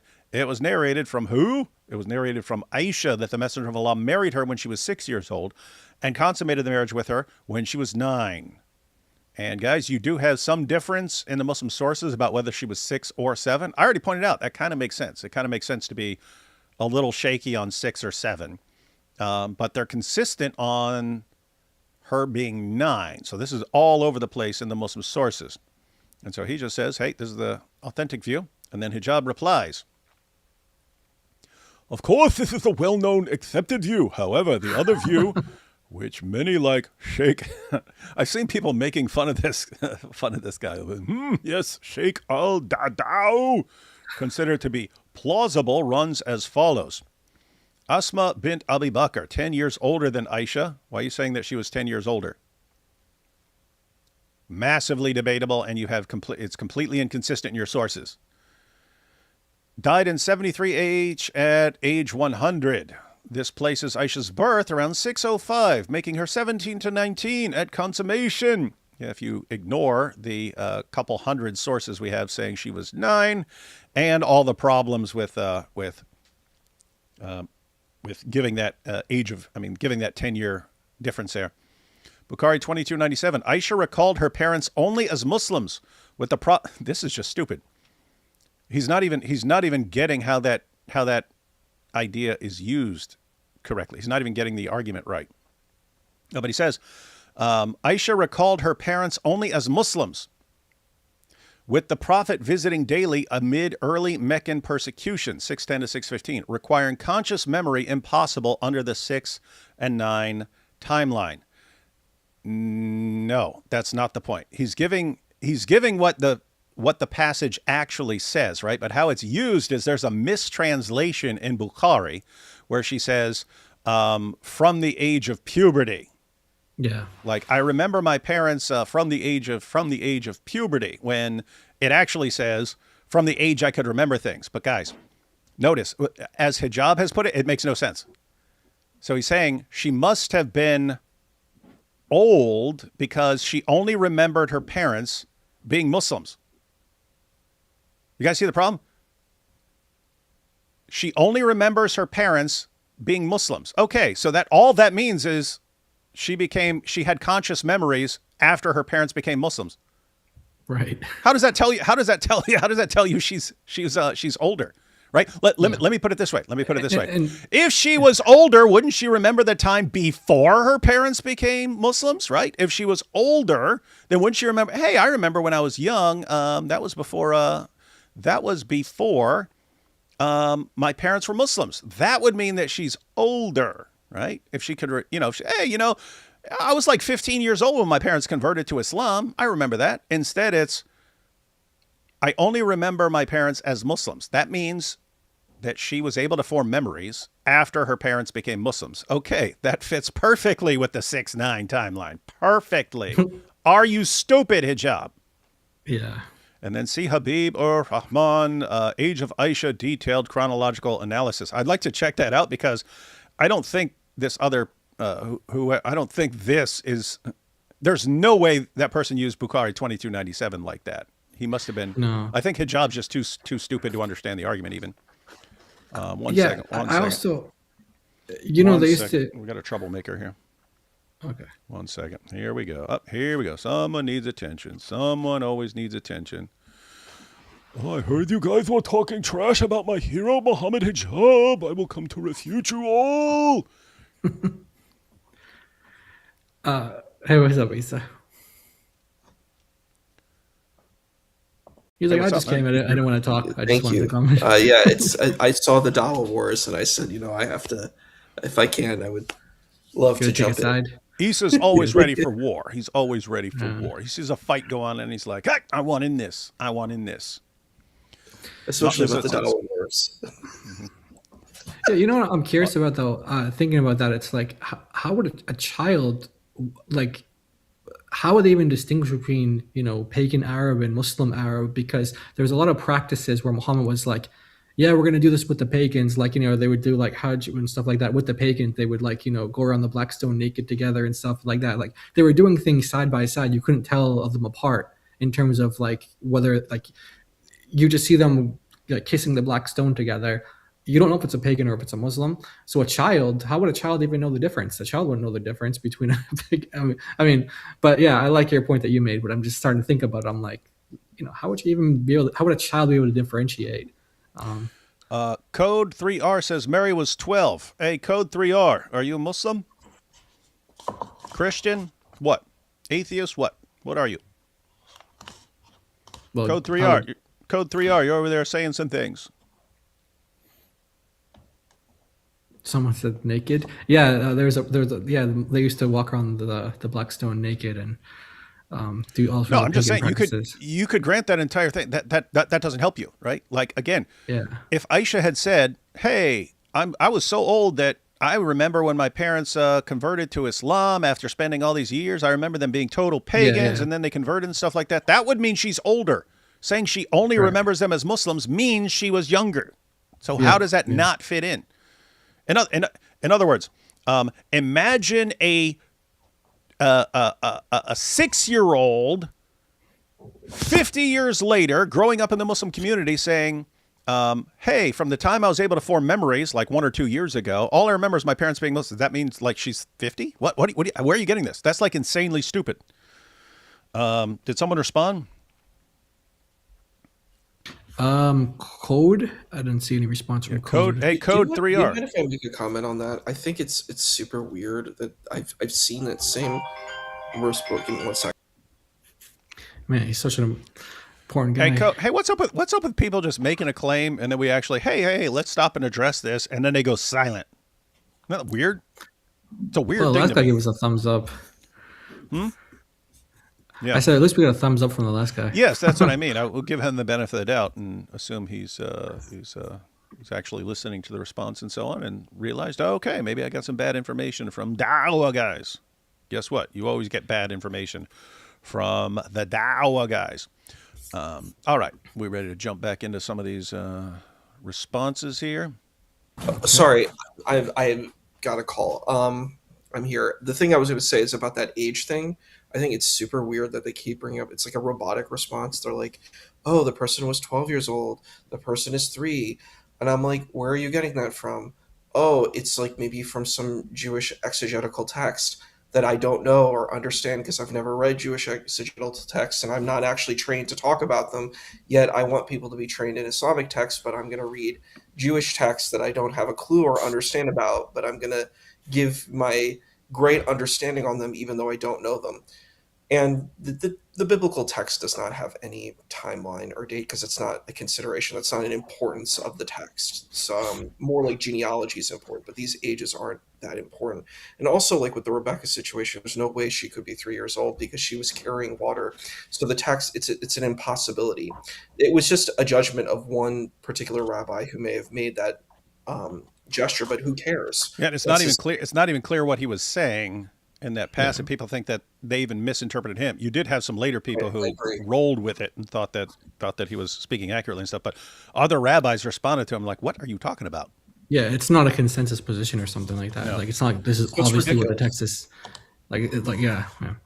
They're not scholars and they don't know what they're talking about, and it's just really embarrassing. You're trying to like the way that I see a lot of these Muslim apologists do is they don't actually defend Islam. All they do is attack other religions. So I'm like, what? At the end of the day, let's grant that. Let's steel man the position and say, okay, maybe that's true. How does that make Islam true? Let's say that then if that were the case, and there is child marriage, it's so disgusting and gross to me, just the idea of it. But let's say that is the case. Well, then all of the people are wrong. That's the answer. That everybody's wrong. It's not that you know. Yeah, or you could take Muhammad Hijab's position, which is like if there's a possibility of something else, then you can't use it as an argument at all. That's his new argument. He's saying that there's a possibility that Aisha wasn't 9 when the marriage was consummated. So because there's a possibility, it means you can't use it as an argument at all to reject Islam with. So if there's a possibility that Rebecca wasn't 3, if there's a possibility, well, then you can't use it as an argument, according to Muhammad Hijab. I hear that. It's so, ugh. I don't know why people defend this at all. It's just really disgusting and gross, but. We agree with you on that, our Muslim friend.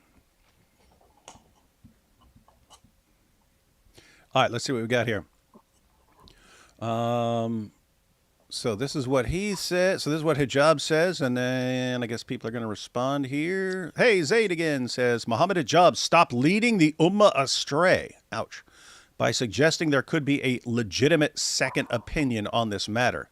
A plausible alternative view cannot exist when Aisha herself is the one narrating her own age.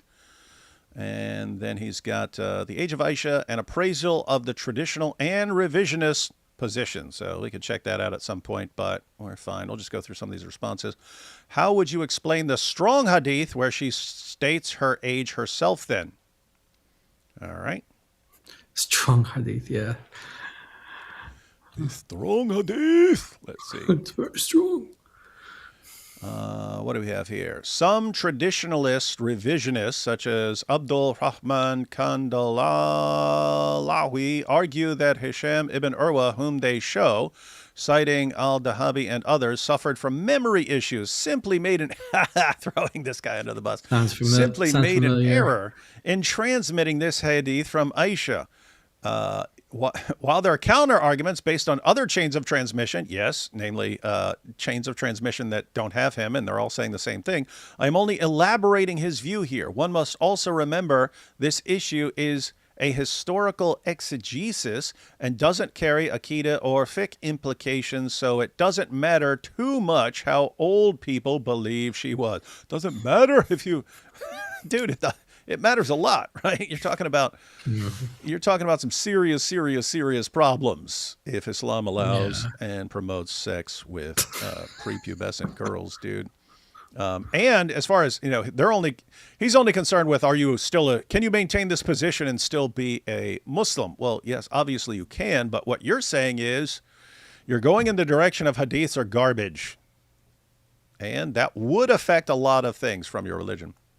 More than 90%, Dark Lyric says, more than 90% of Sunni scholars confirm Aisha was 9, yet you pick a random Kandalvi guy over the Ummah, clearly cherry-picking to please non-Muslims. At this rate, you will justify zina, alcohol, and anything that's normal today. Ouch. Well, matter of fact, haven't we seen him? Haven't we seen him on the beach with a big bottle of brandy? We've seen him on the beach. Yeah. Seen him on the beach. We've seen him stoned out of his mind or drunk, one or the other, but acting really, really weird. Yeah. Also, I would say it's probably more than 90% of Sunni scholars. I don't know where that figure is from, but I think it's like 99% of Sunni scholars confirming the age of Aisha as 9. Right? Yeah. I think it's way higher than 90%. I think it's like 99%. Yeah, it would be weird to. I mean, they said more than 90%. Yeah, if you're talking about Sunni scholars having, if you're talking about Sunni scholars, how would you be a Sunni scholar? Like Sunni means you're taking these sources seriously, and you've got over 200 of them. Anyway, so this guy put ChatGPT on here. Do deep research and roughly what percentage of Ahl Sunnah ulama agree that Aisha was 9? Facts and short answer. Short factual answer. The report that Aisha was 6 at marriage and 9 at consummation comes from multiple Sahih Hadith, especially Sahih al-Bukhari and Sahih Muslim. The narration became the classical traditional Sunni position and was widely accepted for centuries. Rough percentage, there is no exact statistical percentage recorded by scholars, but based on historical scholarship, traditional Sunni scholarship, pre-modern, 90 to 95% accepted the 9-year view. Modern period, minority disagreement, roughly 5 to 15%. Why this estimate? Majority of mainstream Sunni scholars uphold the Bukhari narration. The hadith is considered strong and canonical, so it dominated Sunni orthodoxy. Interesting to know. Wow, Muslims should be cautious now. what the hell I just saw here? This is a Western Dawa mafia who is trying to make Islam westernized 18 to 19. He and they suffered memory issues. No one should take you serious in Islamic matters anymore. He had memory issues. What do you think about that, Jai? What do you think about this issue of, he had memory issues? Yeah, I was immediately my mind went to like the different Qurans that we have today and the different transmitters of these Qurans, like Hafs, for example, his teacher, they all have these problems of like memory issues or being called a liar. So if you go by what these scholars say and you take it really seriously, you don't have the Quran, you don't have the Hadith, you don't have anything. You don't have anything. Wild stuff. No one should, guys, this is serious. No one should take you seriously in Islamic matters anymore. It's them responding to hijab. They don't like messing with that age of Aisha. We get it. You're trying to uplift the image and reputation of our beloved prophet, but assuming the 17, 19-year-old age is correct, it still will not save him from the vile insults because they then say a man in his early 50s marrying a 17-year-old is wrong. Yes, we would, we would have an issue with a man in his 50s marrying a 17-year-old. But I think Sophia was 17. Yeah, Mary the Copt was probably pretty young too. But so he did have some other young wives and slave girls and so on. So we would still have an issue with that. Not nearly as much as we have a problem with a 9-year-old. It's a different category, guys. It's a different category. Especially when she sounds prepubescent. Guys, so the idea here is it wrong for an adult to have sex with a 15-year-old? Yeah. What about a 12-year-old? Okay, that's also wrong, but it would be more wrong because it's more harmful. What about a 9-year-old? Okay, yeah, that would be more harmful. And you could go all the way back to a baby. Well, that would be wrong too, and it would be way more wrong. So the only thing you could say in defense of this is at least he waited until she was 9 and didn't do something with her when earlier, because that would be a bigger problem. In other words, the younger you get, the more of a problem it is. Mm-hmm. So, but notice that's kind of the similar response to Fareed. Why are you defending this? Why are you going to try and answer this and make people feel better about Islam when they're just going to have other problems? Well, you don't realize we regard these as pretty serious problems. I think that's the issue for them. They don't regard it as a serious problem, so they don't understand how screwed up this is.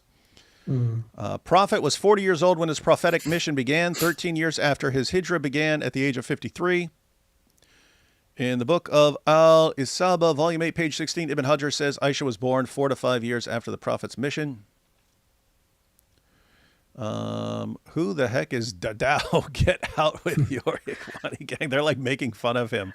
Yeah, well, actually, I was actually surprised that Didu actually did say this because he actually is like a huge sheikh in like the Arab-speaking world, and he basically he didn't say that he just said it's a possibility. But I was really surprised he said that because he's usually known for like his traditional stances on things. So at least in this case, Muhammad Hijab is he's at least relying on someone who said something, but he's not, but he's still wrong, but it's like kind of surprising the source he got it from. If Muslims have no problem with Aisha being 9, they will go through and try to find every obscure source and do calculus to figure out Aisha's age when she herself said she was 9 and playing with dolls. Yeah. Back in the days or even a few decades ago, the women were engaged to the groom at a very early age for protection. And when she reached puberty, her parents gave her in marriage to the groom. The female mortality rate of a young girl was very low 1,400 years ago in Arabia. This is just stupid nonsense. They're taking what? Imagine that though, like the mortality rate. Both of these things can't be true, right? Where like Aisha's older sister was like 100 years old, but yet when they were like 5 years old, they were like adults. Yeah, it's like wait. So you have to be careful with the mortality rates because these were during times when you had high rates of children dying, right? Yeah. That was high rates. Like all of Muhammad's sons died as children, right?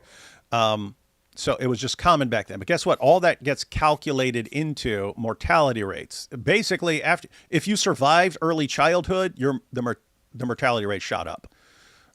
If you survived to being an adult, your mortality rate shot up. And so, yeah, this is just silly. And the issue here, when she reached puberty, not what the Quran requires and not what happened with Aisha. I think we need to change our argument to be Aisha's age is irrelevant as it's disputed, or principles are aligned with anthemic tradition where age of marriage is legal and when girl is at a marriageable age, as was with early Christian and Jewish theology. We want to change our argument to Aisha's age is irrelevant. Are you insane? Well, look what he said. Aisha's age is irrelevant as it's disputed. Disputed by who? Muhammad Hijab saying, oh, you don't have to trust these over 200 hadiths. You can just go with what this guy said and do some weird calculations and conclude, nope, she was way older. Stop attributing this view to Sheikh Didao when he himself does not embrace it. Yeah, he just said it's possibility or something like that.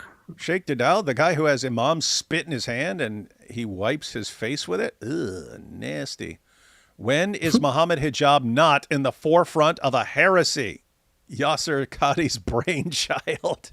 That's crazy. Wow. That's brutal. Muhammad Hijab went from Salafi to Ikhwani to roid-raging, arrogant nut job to Kalamist to his final devolution to a full-out Hadith rejecter in less than a decade. Wild stuff. Guys, these are Muslims just blasting away at him. Why? Because he said, maybe she wasn't 9. Wow. So Ikhwani is like Muslim Brotherhood. So there's like mentality where like, oh, all the Muslims, let's just get along, kind of mindset. I love that you put a weak hadith above an authentic one. not just one authentic hadith. You got tons of them. Didao absolutely does not accept this view. Interesting. Wild stuff here. All right. Definitely want to check out. Wanted to check out. Okay, that's hijab.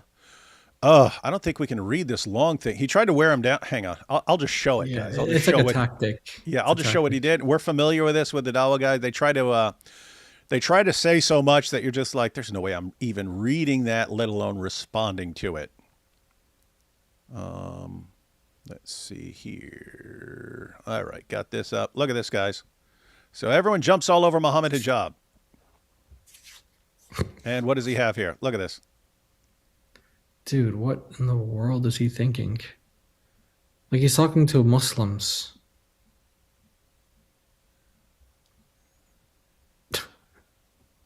No offense, Issa, but I mean, it's like, dude, this is like, wow.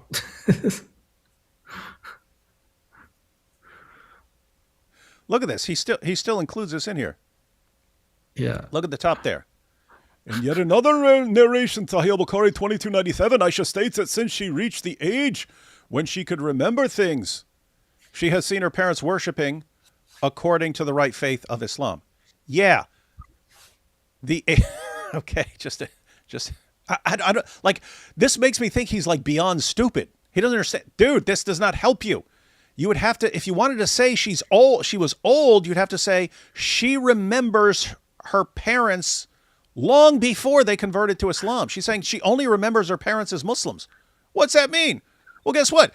If she was 2 years old when Muhammad had sex with her, she would say, I only remember my parents being Muslims.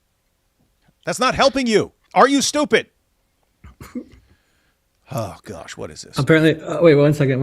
Apparently, there's one second. What? There was something up there about rejecting hadith about Muhammad's urination or something like that. This guy's obsession with urinating. Oh yeah, it is.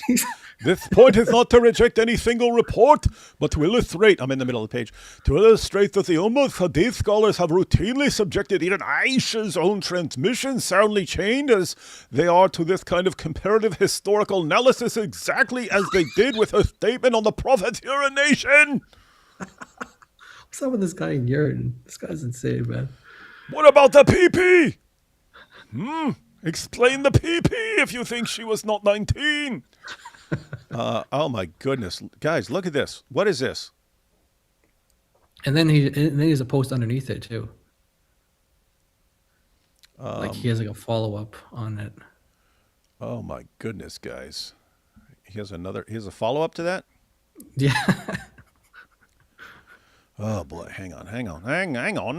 Where are the responses to this? It could be the same post, but just it's like a numbered form. Maybe he thought that people wouldn't read it. Okay, yeah, I see it. Oh my goodness. Then he Yeah.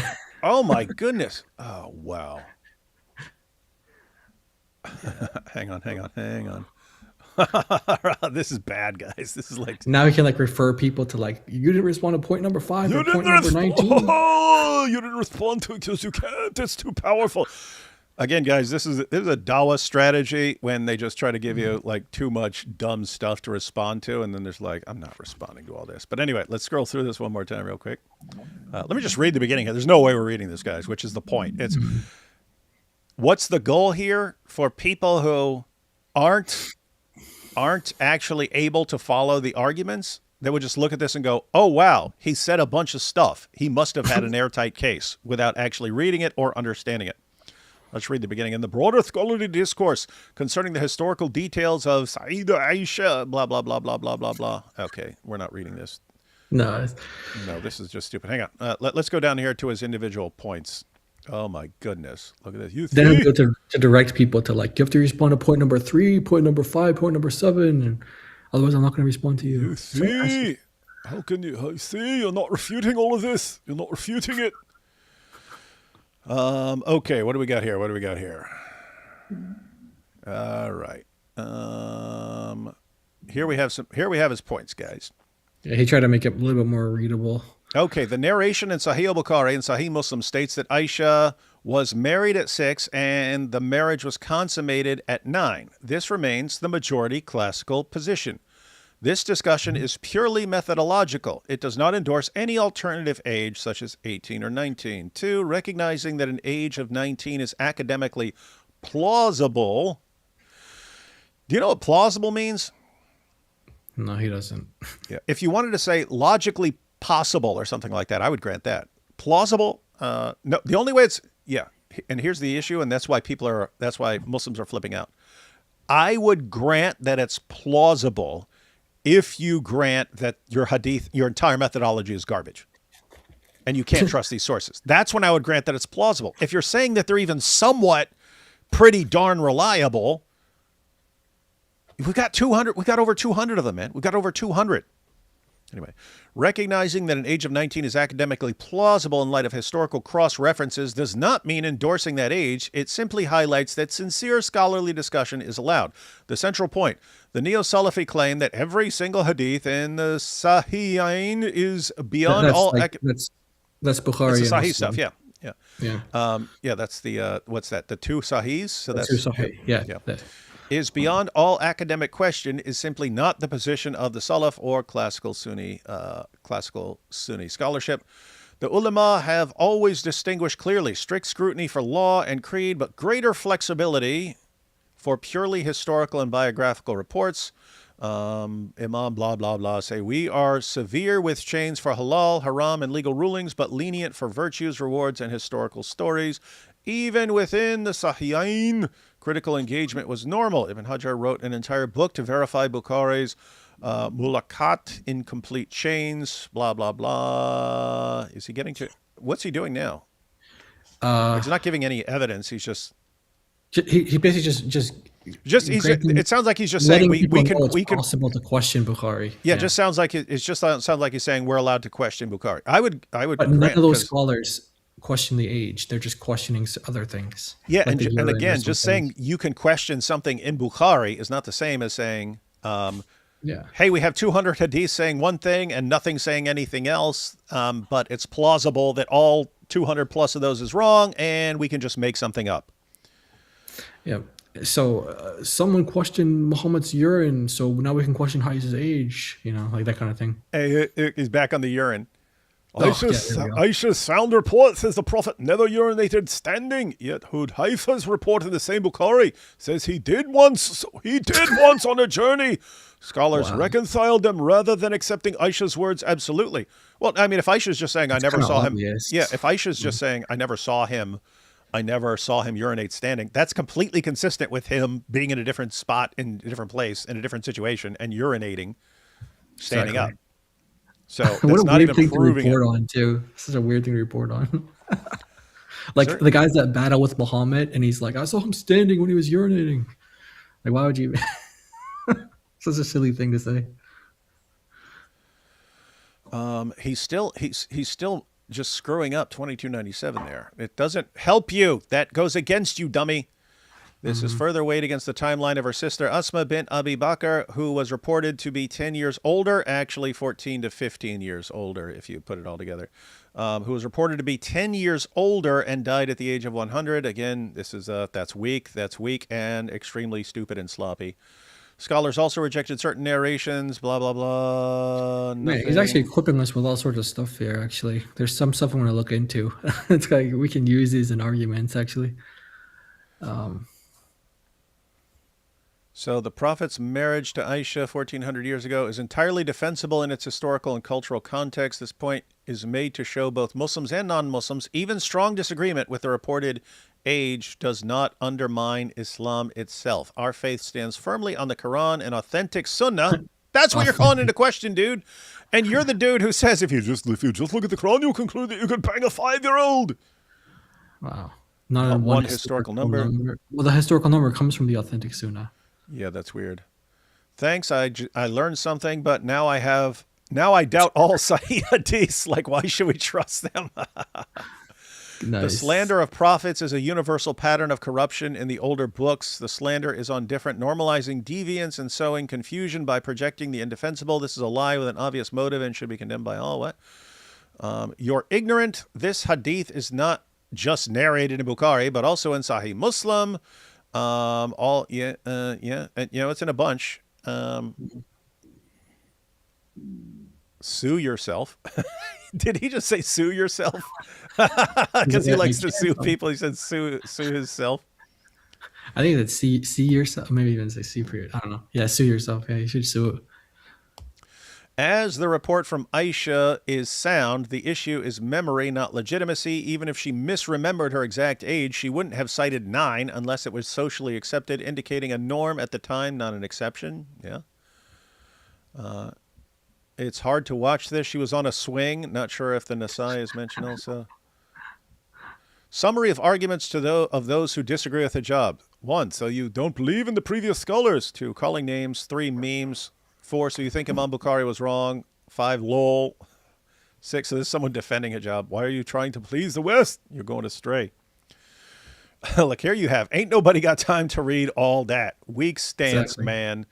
In one of many contemporary time period norm comparisons, here we Isabel, oh my goodness. Look at this. Look, this is an example. Look, guys. Isabel of France, daughter of King Charles VI, was 6 years old when she married England's King Richard II, 29 years old, in 1396. Go suck on sour grapes. Guys, this is what we're talking about with them giving this stupid response. Why is this stupid? Why is this Who stupid? cares? 1, so suppose you did it. Suppose Richard II had sex with a 6-year-old. We'd say, well, Richard II was screwed up and did something messed up. How? So that's one issue. He is not a pattern of conduct. If he did something evil, we would say Richard II did something evil.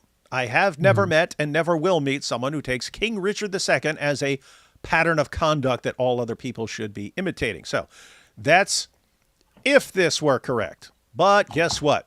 Guys, anyone can look this up. It takes 5 minutes. This was a political marriage. The marriage was never consummated. He treated her like a daughter, and then he died, and she went off and married someone else. This marriage was never consummated. They never had sex. How is this a defense of Muhammad having sex with a 9-year-old when this was a politically arranged marriage, and he said, I'm not having sex with her, she's too young, and never did? How's this a defense? But they'll say anything in defense. Stupid. No one reading all that. Yeah, it's good we have people seeing this. No one reading all that. It's sad how people became submissive to the West. If the age of consent was 20, then these modern scholars would say Aisha was 20 when she married the Prophet. Yeah, if they said 30, then suddenly Aisha would be 30. All right. Lol, after all these years, these so-called DAWAH bros been arguing with every Tom, Dick, and Harry that the beloved prophet of God was a pedo, and now he actually read a bloody book and came to the conclusion, oh, there's a difference of opinion in this matter. What a surprise. Yeah, that's what I noticed too. Like this guy goes through all these defenses, all these arguments, and now he just completely abandons the. Well, not abandons, but you can tell he's leaning towards abandoning it. Oh, here we go. Check this out. You are spamming old, repeated, false arguments. That's what I'm saying. Like everything he's saying, it's stuff that we heard 10, 15 years ago.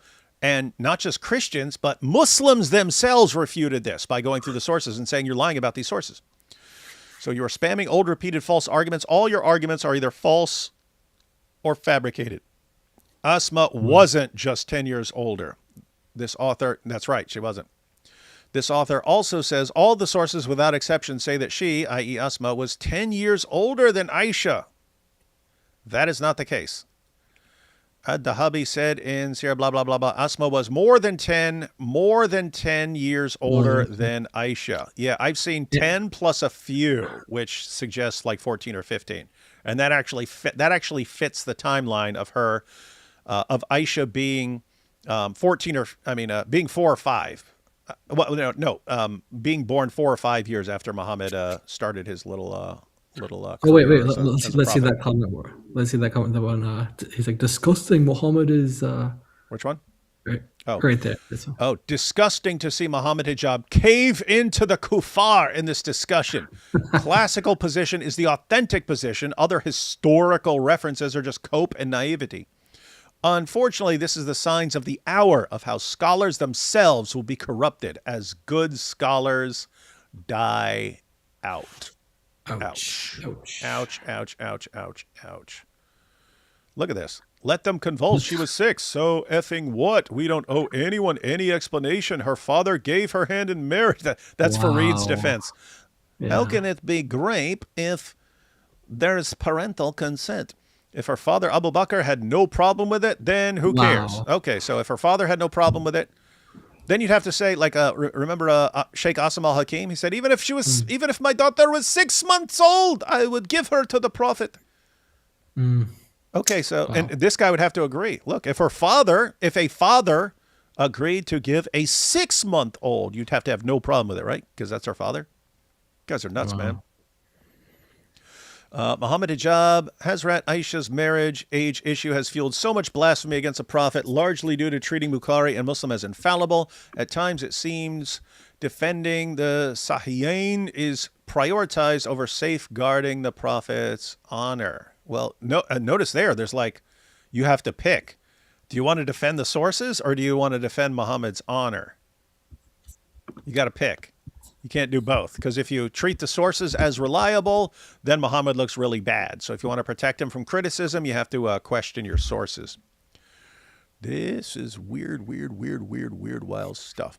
All right, guys. So as you can see, this stuff goes, it's endless.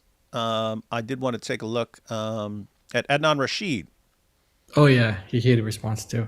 Yeah, which I haven't read these, but Adnan, as far as I recall, sort of Salafi extraordinaire, so he's not going to like this. But I put him on the thumbnail because I saw him, he was saying Muhammad Hijab is wrong on this. But, I mean, guys, that's why it's called DAWAH Wars. This is another popular UK Dawahgandist. So look, part 1. He says, Muhammad Hijab is grossly mistaken here. He is using a dubious source named Kandhalvi, who was debunked by Hadith scholars. I have read his book, and he made serious factual blunders on this issue. Kandhalvi used Hisham bin Urwa's example to reject Bukhari narration. Okay, that's part 1. Part 2. There are other chains going back to Aisha, completely independent of Hisham bin Urwa. Yep, that's what I was pointing out earlier. Kandhalvi, in other words, so just saying, hey, this guy had a bad memory. Okay, well, you have the source from other people that didn't include him, and they're all saying the same thing. Completely independent of Hisham. Kandhalvi took his theory from a Jahal Hadith rejecter and failed to do basic research on the topic. I have a lecture on this specific topic. Ooh, Age of Aisha historical analysis. We might have to keep going through this stuff, man. Yeah, I think he referenced that in his discussion with Daniel, and it's like apparently he put like a lot of research into it. So yeah, maybe we can check that out one day. Part 3. Also, this article highlights how ignorant Kandhalvi and his sources were. This is a must-read for anyone interested in the topic. Oh, that's what the other guy linked to. Oh, okay. Huh. Interesting. What is this? The ignorant folks like Adnan Rashid can't explain why even 1% of hadith have not been preserved by this ummah. He and his ignorant ustads and peers believe all hadiths from Rasulullah, blah, blah, reach us, Bukhari, blah, blah, blah. Anyway, that's not helping you, dude. All right. He's going after hijab as well now. Hey, look, you have someone defending. Aisha was 18 or 19. Her innocence is confirmed in the Quran. Marrying a 6-year-old goes against the innocence. Oh, my goodness. Also, the mother. So now it's just like principle based. No, they wouldn't do that to a little girl. Also, the mothers of the believers is held to the highest modesty in the Quran. Why on earth would they disclose what age with they had sex? If They is discuss this a lot saying? more than that. Yeah, is this Wow, just more than saying that. like, oh no, they wouldn't talk about that stuff? What are you talking about? Aisha talks about having to like constantly scrub all the semen off them. It's like, why would they talk about that? Why would you talk about that? Say, hey, they had the spot on the wall, the famous spot on the wall that became a tourist attraction, where Muhammad used to wipe his semen on the wall, like he'd rub it off him and then wipe it on the wall. And it's like, if you're just going to say, no, why would they share that? It's because they took him as a pattern of conduct, so they'd start sharing everything they could remember about the dude in every situation, how he went to the bathroom, all that stuff. Yeah. Oh, boy. Anything else we need to cover? Like you said, there's probably going to be a part 2. Yeah, because this seems ongoing, and we will need to go, because I'd actually like to go through, like Islam QA did a everything Muhammad Hijab is saying. I said this is all old, but they've already like destroyed all of that. They've destroyed all that stuff, and they went through the sources, and no, that's not what it says. No, that's a lie. That is not what it says. Quit twisting this and so on. They went through it, and Hijab's just taking all the same stuff that's been completely debunked and just, yep, this is the proof. Oh, wow. I could see Muhammad Hijab probably making a video about this because his ego, it's not gonna stop. He already made his video with his what did he call it? This KO response, which is stupid. Oh yeah. But yeah, this one might be directed towards Muslims though. Yeah, he needs to. Yeah, yeah. Good. DAWAH wars. Oh boy. Did want to check out one other little clip, and that's something Jai put together with a couple of guys saying what their perspectives are. Let's see. So the question is a very common one, and that is that many people, non-Muslims and sometimes even Muslims, are perturbed that how come Aisha, our mother, was married at a very young age. That it is possible that she was older. It is also possible that she was 6 at the time of engagement or 7. You find some so-called scholars. I graduated from the Islamic University of Islamabad with a master's focused in hadith. So-called scholars making these estimates based on some other evidences. It's like for example, Aisha in one narration she says, I was engaged at the age of 6. In another narration she says, I was engaged at the age of 7. Sometimes she said 6, sometimes she said 7. That shows there's a difference of opinion, and therefore we cannot trust anything.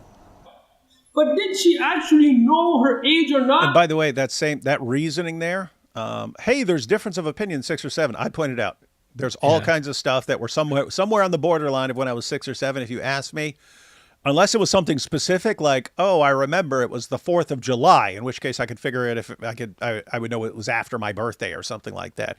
Unless there's some detail where I actually knew, there's all kinds of things that happen in the age of 6 to 7 where I would not remember whether I was 6 or 7. But Fareed just said it, man. He just said it. It's like, oh, well, there's disagreement about 6 or 7. Therefore, we don't know anything about the issue. Yeah. So I wonder that's what hijab was doing, right? Like, Exactly. there was this hadith about the urine, and she said she never saw Muhammad pee standing up because he was a sitzpinkler, a man who sits to pee. But this other hadith said that on a military expedition, Muhammad did pee standing up. So you see, we don't have to trust Aisha. Aisha can be wrong. Well, no, she could have been completely correct in saying she never saw him pee standing up. That doesn't mean he never. Yeah, if you were to conclude, therefore, he never peed standing up, that could be a mistake, but that would be a sloppy inference, right? That's different from Aisha saying how old she was and a ton of other people saying how old she was, and you going, but maybe she was like more than twice as old. Allah knows best. So that's what they say. That's what they do. Subhanallah. And they bring the weakest of evidences to prove to prove that she was 18. So for example, they'd say that Asma bint Abu Bakr, who's the sister of Aisha, was 10 years older than Aisha. Asma, the older sister of Aisha radi anha, she was 10 years older than Aisha radi anha. Okay? And that she was 100 years old when she passed away in the year 73 after Hijrah. At the time of death, she was 100 years of age. You guys, you getting this? So Sheikh Uthman is one of the revisionists, right? Yeah. And you've got Fareed sitting here. Fareed's one of the not revisionists, right? Yeah. He's one of the he's classic. He's classic traditionalist. And so he's pointing out, here are the stupid things these guys say in order to, and you see Sheikh Uthman saying the exact things. And then you see Muhammad Hijab in his post saying the exact same things. Prove that Asma was 100 years old. Can you find Asma saying, I was 100 years old in this year, which I'm about to die in? You can't find... Guys, you getting that? How do you know she was 100 years old? Do you have a hadith where she says, I was 100 years old? No, okay. You have hadith of Aisha saying she was 9. So you're not going to trust those, but you're going to trust... This is wild stuff. This is massive picking and choosing what you want to believe. Something like that. It's based on a historian's logical guess, a guess. And this is put ahead of Aisha saying I was 9 in multiple sources according to multiple eyewitnesses. Subhanallah. Yes. Some people they say that Aisha radiallahu anha, and particularly that age or that time period of history, they didn't have a proper accounting of the years, and so she couldn't have known that she was. That even Ibn Hajar and Tabari, they were not able to produce exact ages of when Aisha was born. Now it's very important to understand why. The Arab had no calendar. Even today, even though we have calendars today, I mean every... Saying they didn't have calendars. That's what they do. Yeah, guys, it was kind of you had the guy kind of in the background, the Q&A who was asking Fareed, and it was, what about people say, they didn't have calendars back then. How would you, no, they didn't have a good grasp of calculating ages and stuff like that. And then Sheikh Uthman doing it right here. country has a calendar. Little side note, it is weird that they're all blasting hijab when Sheikh Uthman's been doing this for years. Yeah. No country now that doesn't have a calendar. But even today, those of you born in other countries, if you ask your grandmother, how old are you? She'll tell you, well, I don't really know. She couldn't. Okay, so would Aisha? Okay, so the question was, they didn't have proper years or ways of counting the years. The Arab had no calendar. Well, first of all, they did. They could count the years, and there is a lot of documentation of years at the time. So first of all, that's not factual. Would Aisha make a 9-year mistake? That's the point, yeah. So that's just that. That's the thing. I could grant a 1-year mistake, maybe even a 2-year mistake, something like that. Mm-hmm. But Jai was pointing out, this is your marriage. It seems like kind of a big thing that you would, you'd kind of remember how old you were for something big like that. But even then, if you wanted to grant, maybe, plus or minus, also keep in mind, if you're saying she might not remember accurately, and so maybe she was 5 years older. Okay, if she couldn't remember accurately, maybe she was 5 years younger. Maybe she was 4 when Muhammad consummated the marriage with her, right? We don't know. Okay, so maybe it's actually much worse, right? Right? She didn't remember. In fact, if her memory's that sloppy, well, your memory gets really sloppy when you're like really old, and it gets sloppier the younger you are. So Why not? Why not? Why not assume she was like 3 when Muhammad consummated the marriage? That's why she had problems remembering her age. That's the point. If you're just going to speculate and say maybe she didn't remember right and maybe she was twice as old, okay, maybe she was twice as young. Yeah, there was no way to count years. Yeah, right. So no way to count years, but Asma was 100, but there's no way to count years. So That's the answer to that. Would she make a 9-year mistake? Nope. She didn't know what her age was. And by the way, that's not the opinion. That is not the opinion of people who disagree with us. They don't say that Aisha. So right here, so Farid is kind of responding to now like the Muhammad hijab types, but Uthman doesn't argue for the same reason that Muhammad hijab is arguing. So what he's about to say here is not Uthman's position, but it does apply to Muhammad hijab. By the way, that's not the opinion. That is not the opinion of people who disagree with us. They don't say that Aisha did not know her age. They don't say that. So she might not have known her own age. They say that, the narrators made mistakes. There is no weak narrator. There is no ilal in the wording. There's no grammatical errors. There's no iqlab in it. We say the hadith is sahih. Aisha radiyallahu said this, no doubt. But did she actually know her age or not? Allah knows best. I'm not discussing this to apologize for anything. Oh, Muslims, don't apologize for the truth and don't distort the truth. There are Muslims that try to deny this. Oh, he didn't marry Aisha as a young girl. Ya akhi, look, that's not the way forward. We don't lie for the sake of our religion. Astaghfirullah. Which Dawah guy doesn't lie for the sake of his religion? And yeah, I'm talking to you, Yasser Qadi. Biggest liar on the planet. Oh my, we don't lie. It's weird how they always run the reputation of being extremely truthful, and they're the biggest liars I've ever encountered in my life. Only a couple seconds left. Let's see. We're not going to cover up the truth if people find it embarrassing. This is the reality. Deal with it. To be honest, mutawatir. To be honest, it's mutawatir evidence. Her saying, I was 9 years old. Our Prophet married a young girl. And we are proud of this. And we're proud of that.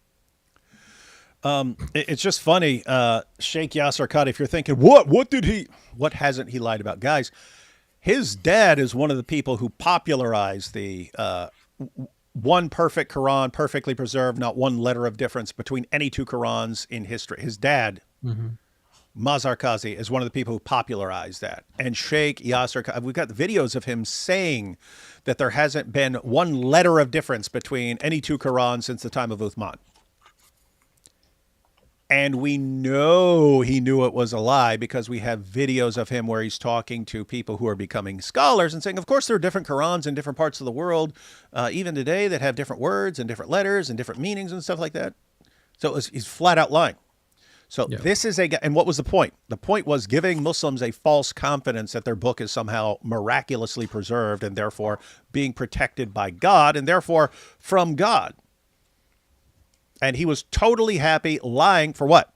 To deceive people, so that you have some evidence for Islam and so that Muslims think there's something really miraculous about their book. We don't lie. You don't lie, dude? And then, of course, so anyway, guys, when we're talking about that, when we're talking about him saying one thing to students of knowledge and something different at the popular level, all that led up to the holes in the narrative interview, because he was two-faced. He's saying different things to different groups, and then behind the scenes to the students of knowledge, he's telling them, actually, I'm not even sure we can answer this or make sense of all these differences and so on, in terms of our traditional explanations of ahruf and kirat and so on. And so anyway, people realized, people like Farid notice these guys are saying some seriously messed up stuff behind the scenes. Let's call them on this stuff. Let's expose them for this stuff. And then Hijab, tactical genius he is, well, let me just get him on a big live stream and we will figure all this out. And then people will see there's only one Quran. And that was the interview that completely destroyed the myth of perfect preservation. Good times. Fortunately, Hijab's still at it. And now he's casting doubt on the Hadith methodology. And notice the parallel, right? It was Hijab and Yasser Qadi who destroyed this myth of perfect preservation. Other people were doing it, but we were working on it for years. And then you had Hatun show up to Speaker's Corner with 26 different Arabic Qurans. That all kind of led to some tension, and then this was just a bad time if you were being two-faced and saying, behind the scenes, actually, I'm not sure we can make sense of this. So this kind of pushed them to demand, we need to get to the bottom of this, not in the Zut sense, but then they went ahead and tried to solve it and completely destroyed the myth. But notice the usual suspects, Muhammad Hijab and Yasser Qadi, completely destroyed that. What did Yasser Qadi say? Wasn't that like early last year when he said there's no academic Yep. who trusts our methodology? He said, there's none. And then he even said, so I have to wear like two different hats. He said, when I'm among scholars, I have to act in a certain way. And then when I'm in the mosque, then I'm Sheikh Yasser Qadi and I can treat these things as reliable. And so what's he saying? He's saying their methodology and their hadiths cannot stand up to any sort of academic scrutiny. You just have to, you just mindlessly trust this stuff because you're taught to. He admitted that. And then what do you have Hijab doing? Throwing the hadith under the bus. Wow. These are good times, man. These guys are destroying the traditional position, man. Just destroying it, wrecking it, man. Wild times, guys.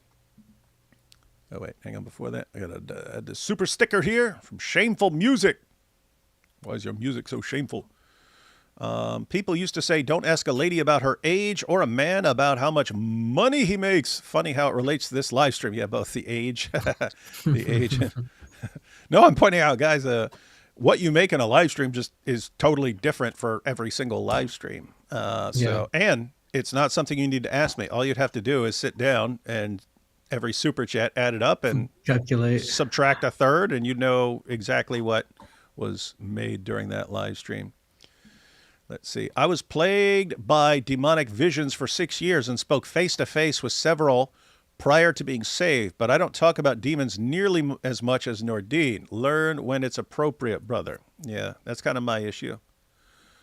Mirandi is, Islamic Revolutionary Guard Corps. Yeah. We were reading about that because we didn't know who he was.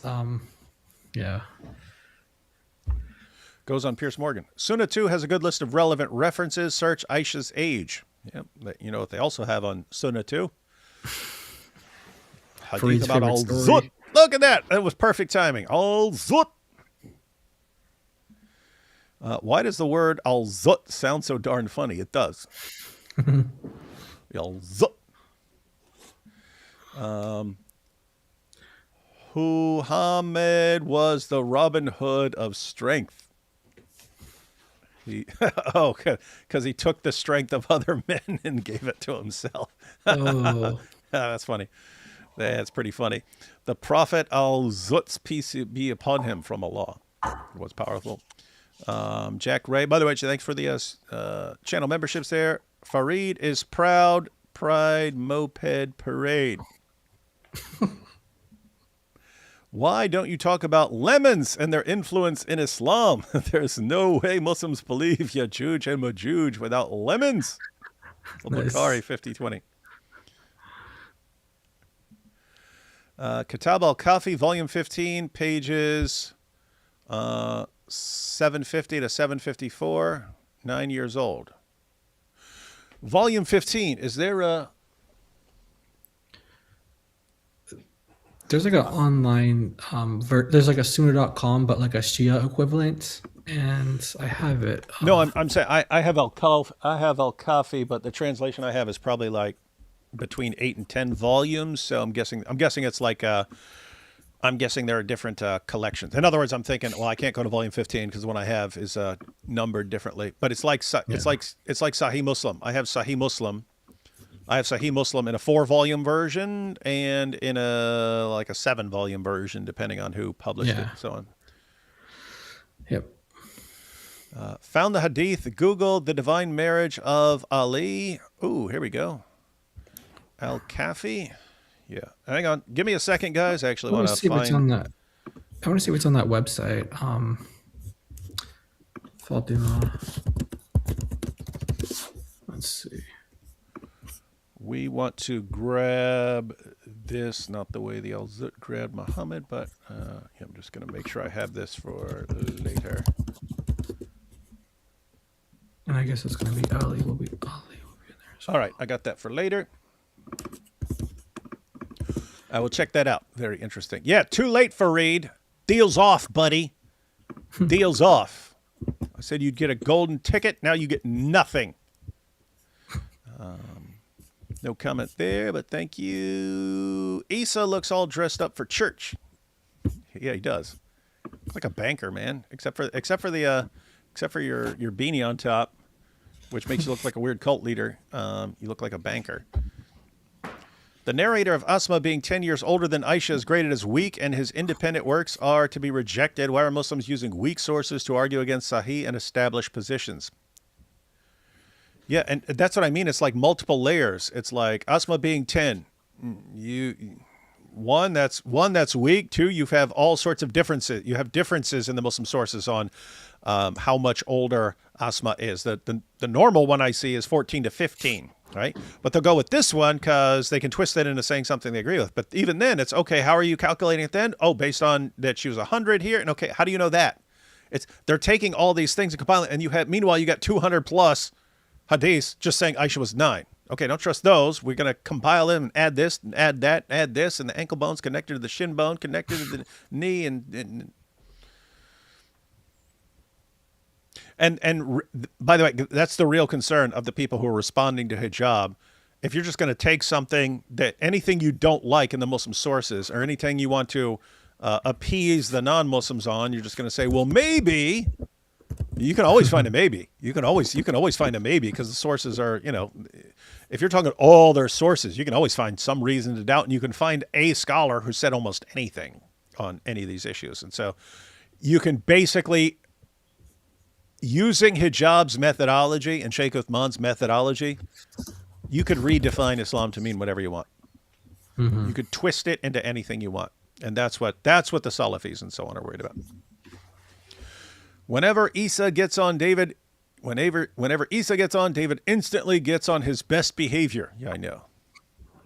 It's weird. Issa, you have too much intelligence to be in Islam. Your IQ is far above 55. You see the proof. Rational thinking is required. That's a darn good point if I've ever seen one. Oh, you're funny. I'm not too smart. The only thing I know is I don't know anything. Oh, now he's claiming to be Socrates, guys. You heard it. Issa just claimed to be Socrates.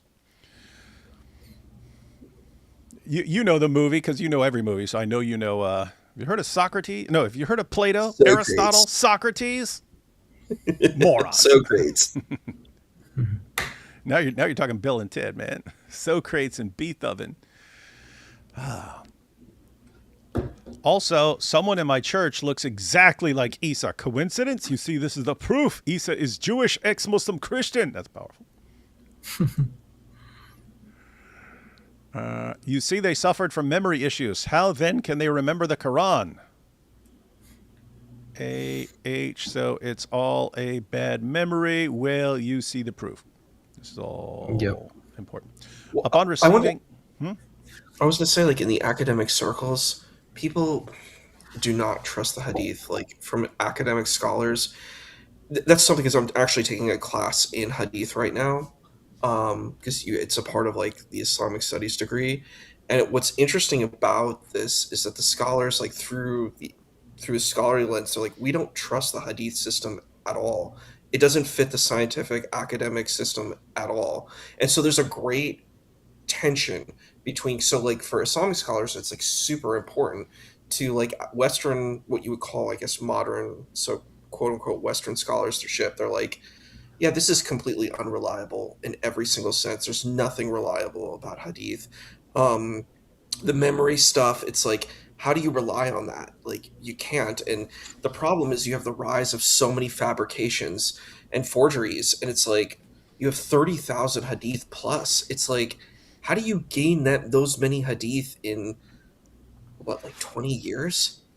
That's a lot. That's a lot to get in 20 years. And it's like, and it says a lot of stuff. Some hadith say, look, it's anachronistic, and it talks about some guy, some king, like a Turkish king that comes a lot later, an Ottoman king that comes a lot later, and it promotes them, and you're just like, wow. And the biggest thing, we've talked about this last time, is the Prophet of Islam himself said, don't write this stuff down. Kind of makes sense why not, because you face all of these problems now. We can see the consequences of it. So it's tough. And I get the counter argument. It's like, well, you need the hadith to know how to pray and all this kind of stuff. And that makes sense too. But there's a conundrum, and there's work that you need to do in resolving that.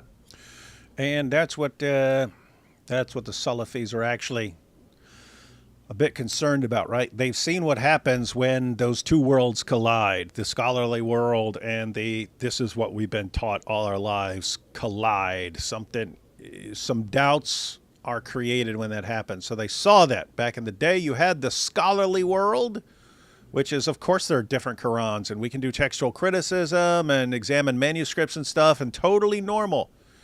But then you had the DAWAH world and so on, and nope, perfect preservation, only one Quran ever, no differences ever in any. And eventually those worlds collided and led to all kinds of doubts. All the people who've been told one thing all their lives suddenly saying, wait a minute, this is reality? That's not what I was taught. And it leads to doubts. Now they're having the same thing with hadiths, and they're trying to keep that out. Muhammad hijab, keep that. Hey, we don't have to mindlessly trust this stuff nonsense out of here. Rough times. I read the Prophet says, upon receiving Muhammad's revelation, cough, cough, I can say Islam is the truth. Muhammad is generally mentioned in the Bible. You can find an M and an O and an H. There we go. It's a good one. Generally. Let's see. In a YouTube, two men discuss Ayatollah Khamenei, Shia, and Nika al-Muta with a 4 to 5-year-old. They describe her screams. Dang. Khamenei says Islam allows in his book, Tahrir. Yeah, we've seen the book. AP has brought it up multiple times. Creepy. I've refuted you by the red heifer and the corpse. Oh, Chris's recent debate. Yeah, I haven't seen that yet, so we don't know what you're talking about. Yeah, we're going to check that out. Have you seen any DAWAH guys simply make debauchery and hedonism as the case for Islam? It is more persuasive and coherent, right? I mean, I've seen those, but they're like translated, so there are parts of the world where they emphasize this, right? They're just talking about, and then they'll be given, we'll spend eternity banging virgins and law, and we'll be able to drink anything we want and eat anything we want, and it's like, well, that's why you do it. Ali Dawah got pretty close. He's like, the intolerance is the new proof of something like that. He's saying like the intolerance is the new proof for Islam or something. Rebecca, a young woman that performs strenuous labor. Issa asks Allah to send him a table. Jewish girls are harder workers than Muhammad's fictional depiction of Muslim Jesus. Just saying. Yeah, get that, guys?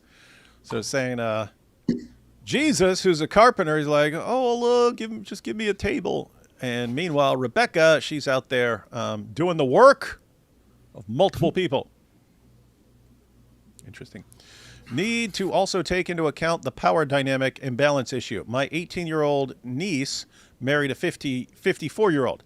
It was totally gross and made worse by the fact he was her middle school principal. Oh, okay. Yeah, that's creepy. Whoa. That's crazy. Yeah, that's different. But here's the thing. So that's a power imbalance, right? That's like the idea there is if you have a teacher, let's suppose the teacher's not 54 years old. Let's suppose the teacher is like 25-year-old and the student has reached the age of 18, right? You'd be a senior in high school and you've reached the age of 18. There's still like a power imbalance. So that's generally frowned upon, right? Like you are not equals meeting somewhere. There's someone who is like an authority over you and it makes everything look suspicious. Same thing with prison guards. You have male guards at female prisons and stuff sometimes. And then, but she consented. Well, you're also like in charge of her. So what's going on there? But think, if you put all that together, Muhammad is the prophet of Islam who must not be questioned on anything. Hey, give me your daughter. Okay, well, you're the prophet. And again, Sheikh Asim al-Hakim said, even if my daughter was 6 months old, if Muhammad wanted her, she's yours. Take her. I would not question him. Yep. That's creepy, weird stuff. David, your testimony is incredibly inspiring. I was deconstructing my faith until I found you, IP, and God Logic. What beginner-friendly books on the resurrection would you recommend? Thank you. Yeah, beginner friendly. I'll just give you the ones. So More Than a Carpenter. Get the new version because they have a new updated version. So More Than a Carpenter. The Case for Christ. Now he covers a couple other issues in the Case for Christ, but they cover the resurrection and so that's by Lee Strobel. Case for Christ, that's Lee Strobel. More Than a Carpenter, as far as the updated version, that's Josh McDowell and Sean McDowell. And The Case for the Resurrection of Jesus, that's Mike Lacona and Gary Habermas. So those would be good places to go. Sahih Al Pacino. Muhammad said to the 30 men of Al Zut, say hello to my little friend. 7 out of 10 top child marriages nations are Muslim majority. Yeah, that's an ongoing issue. All thanks to Muhammad. D Wood birthday resolution: drink more ice and wreck vocals. Is that wreck vocals? Wreck vocals. Rest, maybe? I don't know. Islam is false. This is reality. Just deal with it. Yasser Qadi. Oh, yeah. Islam is false. This is reality. Just deal with it. I don't understand. DAWAH says we tell the truth but lie more than anyone. That is extremely strange to me. Favorite Islamic Quranic scholar?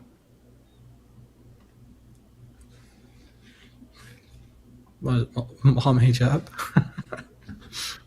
Like, what do you mean? Like Mahmoud Ayub. Like, there's actually really good, much better scholars than this. Like, Mahmoud Ayub is a pretty great scholar. I was actually his student in college, so. Well, you're biased. We don't trust you. Yeah, I could be biased, but I think there's a pretty great breadth on him.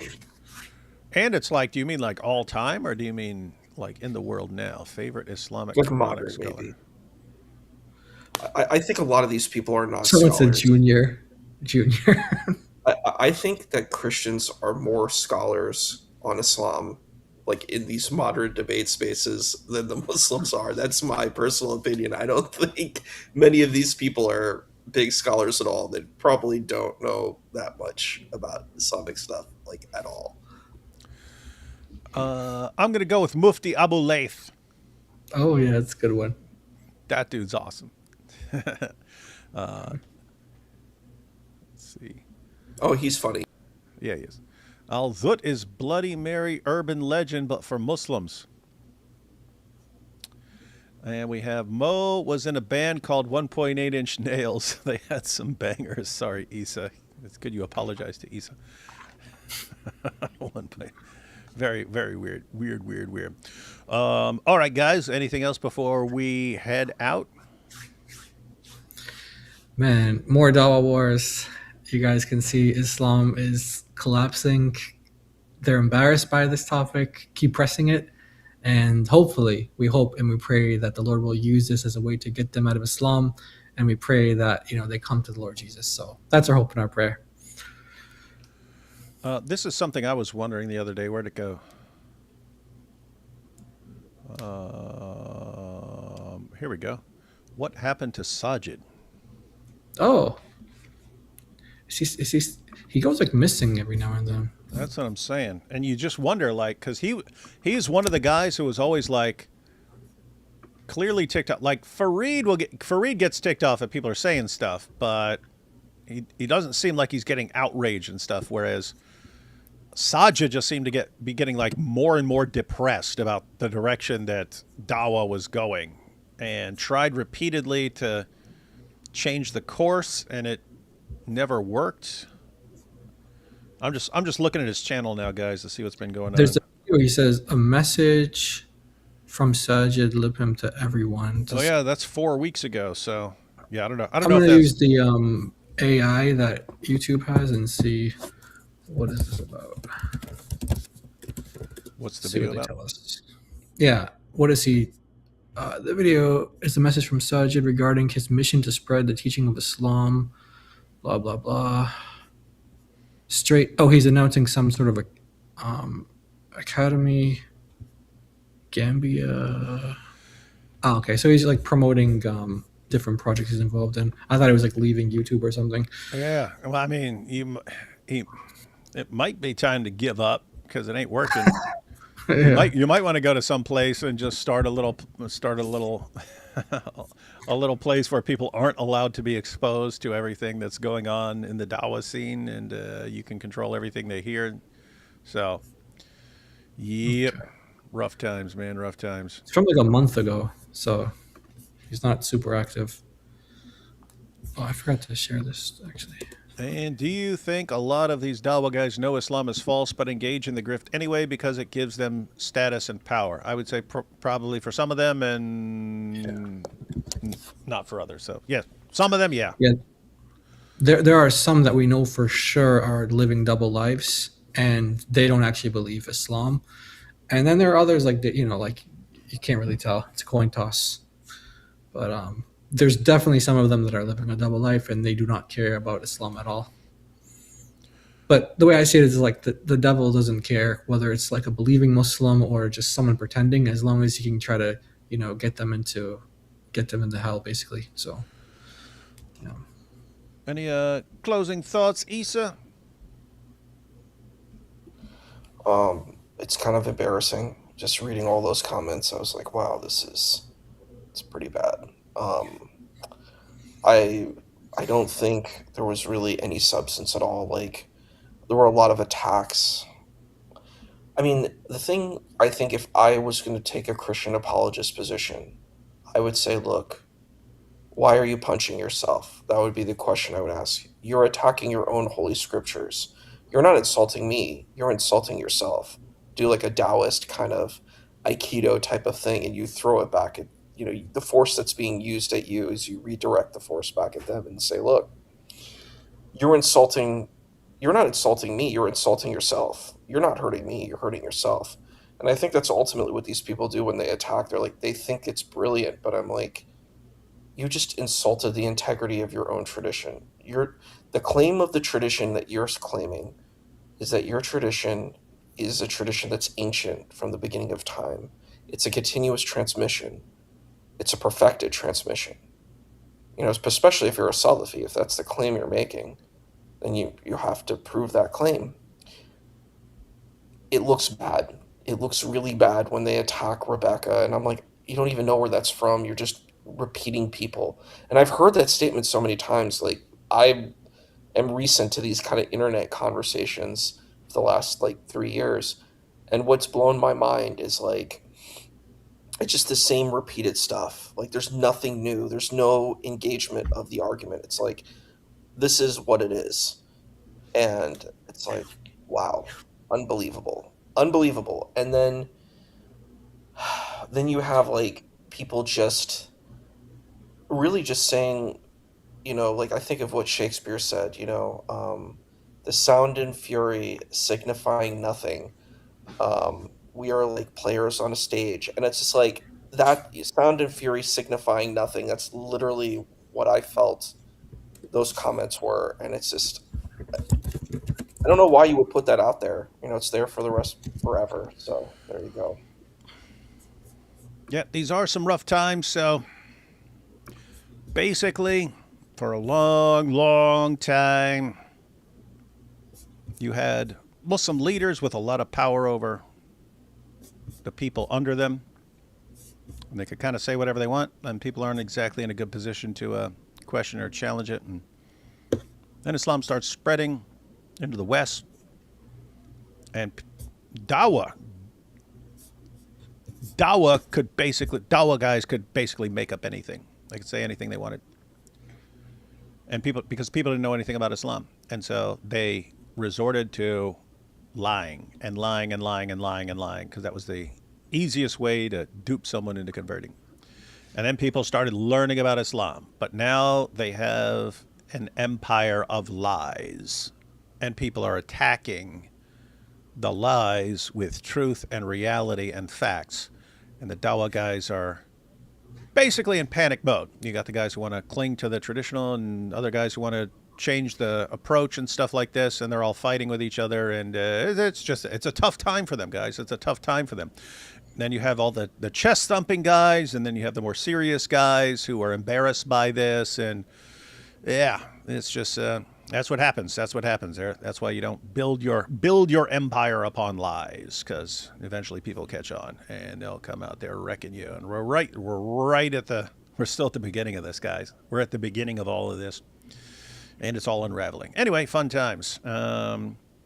Yeah, I'll be traveling here pretty soon, but we'll see what we have time to squeak in before that, because it's basically if you don't jump on something pretty soon, you might never get back to it, because there's always the new stuff. There's always new stuff coming out. So if we wanted to cover something like the Sheikh Uthman thing or something like that, yeah, we're gonna have to kind of jump on it. But we'll see what happens, everyone. All right, everyone. I should have a video up tomorrow. More on Tucker, because he's saying some seriously messed up stuff. And guys, just so you don't know what I know. Y'all out there, you don't know what I know about things that are happening this month, but going to be a bad month for Dawah. Way more so than what we're seeing right here. About to be a bad month for Dawah. So keep your eyes peeled. You'll know when you see it. Catch you later.